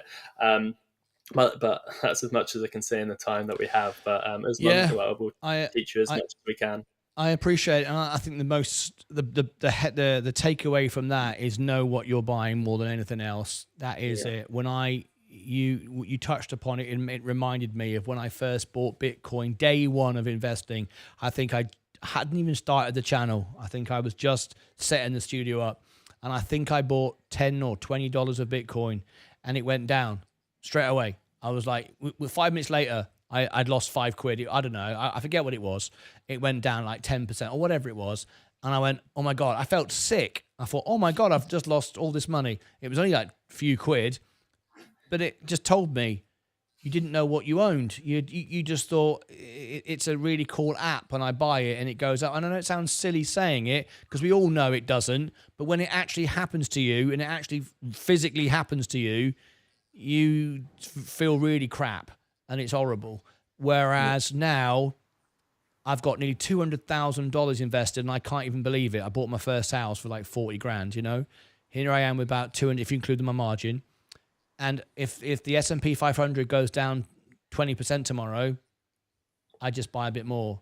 I would not lose a second of sleep. I wouldn't worry about it because I now know I've been through the ups and the downs and this and the other, and I just buy more, even though I'm in margin. I wouldn't go, oh my God, I'm going to get margin called. Well, when I first did that, it was like, what happens at 3 o'clock in the morning? I get margin called. Well, we all know what happened because I was on the show crying my eyes out, thinking I was about to lose everything. So, you know, TPL looks great, but what have you just bought? What is it? What is it worth? What's it going to do? And if it does go down 30%, which it definitely can, what are you going to do when it does? Are you able to buy more? How will you feel? You won't know how you're going to feel if you've never lost money. But when it does, understand why you bought it. And hopefully you won't feel like I did and feel absolutely horrible, because no money is worth feeling really bad. It isn't. The most important thing is your family, your friends, your loved ones, and your health. As long as you can pay the bills, you're a rich man. All right. And if you're stressing over making money, the money ain't worth it anyway, because your health's going to go. You're going to die early. You're going to be miserable. You're not going to sleep at night. It isn't worth it. It's much better living a long, happy life, you know, with no money in the bank. I mean, look at Mike. He ain't got any money. He's happy as Larry. He's every day on the show, smiling, playing with his snake. He's got a lovely girlfriend. He's got his mum and dad still kicking around. Everyone's great. He can't even afford a tripod. He's happy as Larry. He's probably happier than Warren Buffett. Look at that. He's got his XRP, you know, brilliant. He's got his XRP. He ain't bothered. So I'm excited. Yeah. Anyway, guys, thanks for calling in. Appreciate all the contributions to today's show. Thank you so much. Fight, you've not been saying anything for the last half an hour. Do you want to just say anything before we let you go? I think everybody should put their own strategy into place. Don't follow nobody. And if you got a detour out of that strategy, just know what you're doing and what you invest in. Do your own research and know what I do. I mean, what I invest in, nobody on this channel probably invest what I invest in. But I know if I go down 12,000, I know on Friday I'm getting dividends. What I'm going to do with that dividends? I decide over the weekend. I reinvest dividends, what I want to invest in, and move on. That's it. Just do what you're comfortable with. What you're comfortable with will work for you. You know, there's not. I don't think anybody on the show just owns the S&P. I doubt if anyone just does that like I do, and I love it, and I'm happy with it. I understand it. I've got a plan because it's for me. It's about the show, priority of the audience. You all know I did much better in October, and I appreciated Sensei saying, by the way, I don't think I said that to you on your show, Sensei, on a couple of Sundays ago.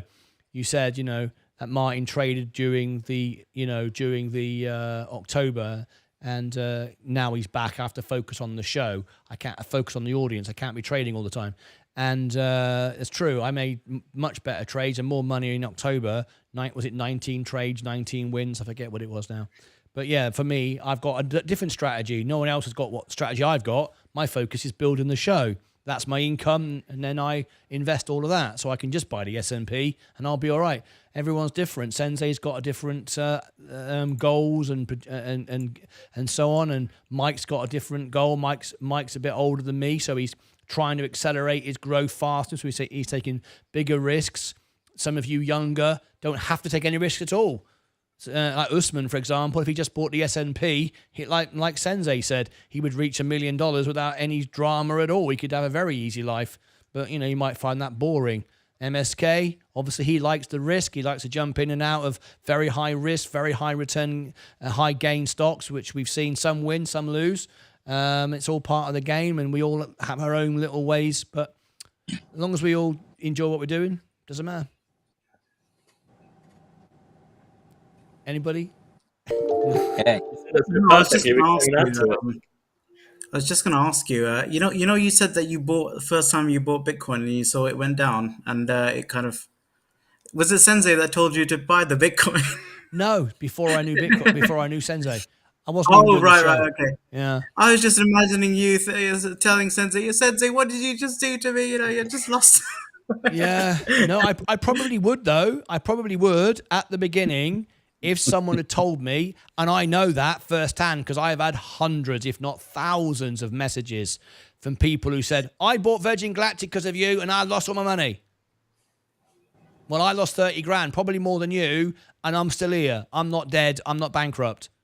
You know? So, you know, I would imagine on day one, if I was watching this show, I wasn't doing it, and I was watching it, and Sensei said, buy XRP or Bitcoin, and I did it because I didn't understand it, and I just thought, well, Sensei sounds like he knows what he's talking about, and I bought it, and I lost money on it. I'd be upset. I'd be angry. I'd be like, that bloody Sensei said this. Yeah, I imagine. And I know people get that gap with me. You can't be doing that, and you know, and you can see those watching right now can see all of us here, all 5 of us here, very different perspectives, different outlooks, different goals. We're all happy. Not one of us is not happy here. We're all happy. We're all enjoying it. We're all making more money than the other one or less money than the next person. Doesn't matter. We're all doing our own thing. We're okay. So you can see from people that just buy the S&P, building a YouTube show. Down here, fight, all dividends. Sensei, passionate about crypto. Mike, pet snake, very different person, different idea completely. You know, MSK, very high risk gambler. Well, not a gambler, that's not the right word, but he likes the big gains. He likes to take the big chances. We're all different, but we've all had some wins, we've all had some losses, we're all happy, and we're all better than we were yesterday because we know more than we did yesterday, and we hopefully got a bit more money. We're still paying the bills. There you go. There's no right and wrong way. Do what's right for you. Thank you guys for calling in. I'm going to have to get off because, of course, I'm going to start my music channel in 30 minutes. Sensei, show on Sunday. Please tune in to Sensei on Sunday. Great show. You're going to have a great one. Look forward to that. I always tune in. And don't forget to check out Fight Channel's Barbie doll videos and go and check out his latest dividend trades and all the rest of it. Mike, you can check out Mike. Again, it always comes down to one thing, his pet snake. MSK, well, he just calls in from day to day and does impressions of, what is it you do, mate? Come on, get to the chopper. Come on, do it. See? Told you. Hey, Martin. Rubbish. Martin, I'm happy to be here, and I'm happy to be anywhere. Mike's just happy to be alive. After today, mate, having the doctor play around with certain areas of my body, I'm glad to know I'm still alive as well, to be perfectly honest. Absolutely. He did tell me, though, Martin, he did say to me, he said, Martin, are you doing any exercise? And I went, not as much as I'm supposed to. He said, I've noticed. He said, you need to be doing more. He said, wait, you're getting the Father Christmas chuckle. Yeah, I said, yeah, I know. It's because I'm loved. I'm loved by my wife. I'm taken care of. I'm taken care of. He said, enough of that nonsense. Get outside and go for a run. Anyway, guys, thank you very much indeed. Tune into Sensei on Sunday, and I'll see you back in half an hour on the music show. That's it from me. Thank you ever so much. There you go. Another great day. Another end of the week. As you can see, Texas Pacific land still going up. My portfolio is going up again. My portfolio again is approaching. It was just 100, very close to 132 a few moments ago. We're now at 131.4. All-time highs 132. We're doing good. That's it for me. I will see you back on the party channel. If you stay right where you are, it'll automatically take you there. I'll give you the link to the show. This is the show. Let me refresh the screen here. This is where we're going to be in just a few minutes from now. It says half an hour, but I'll be there as quickly as I can. There it is. I'll see you all back at 4 o'clock. Join me. Until next time, as always, look forward to seeing you all on Sunday. And that's it from me. Tune in to Sensei on Sunday. Me in a minute. Until then, as always, take care of yourselves and each other. It's been a great week, and we're all still alive. Bye-bye for now. Can you see by the dawn's early light what so proudly we held at the twilight's last gleaming, whose broad stripes and bright stars through the perilous fight?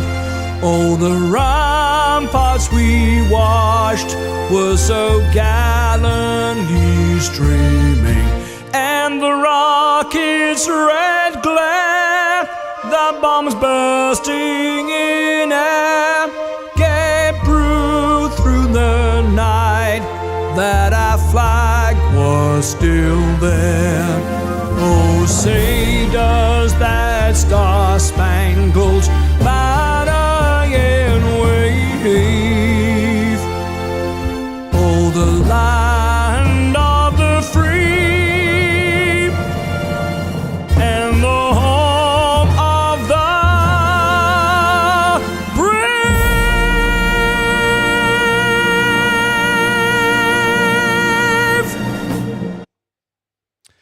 Looks like I've got Sensei waiting for me in the green room for a private little chat, maybe. I'll see you back in a minute. Bye-bye for now.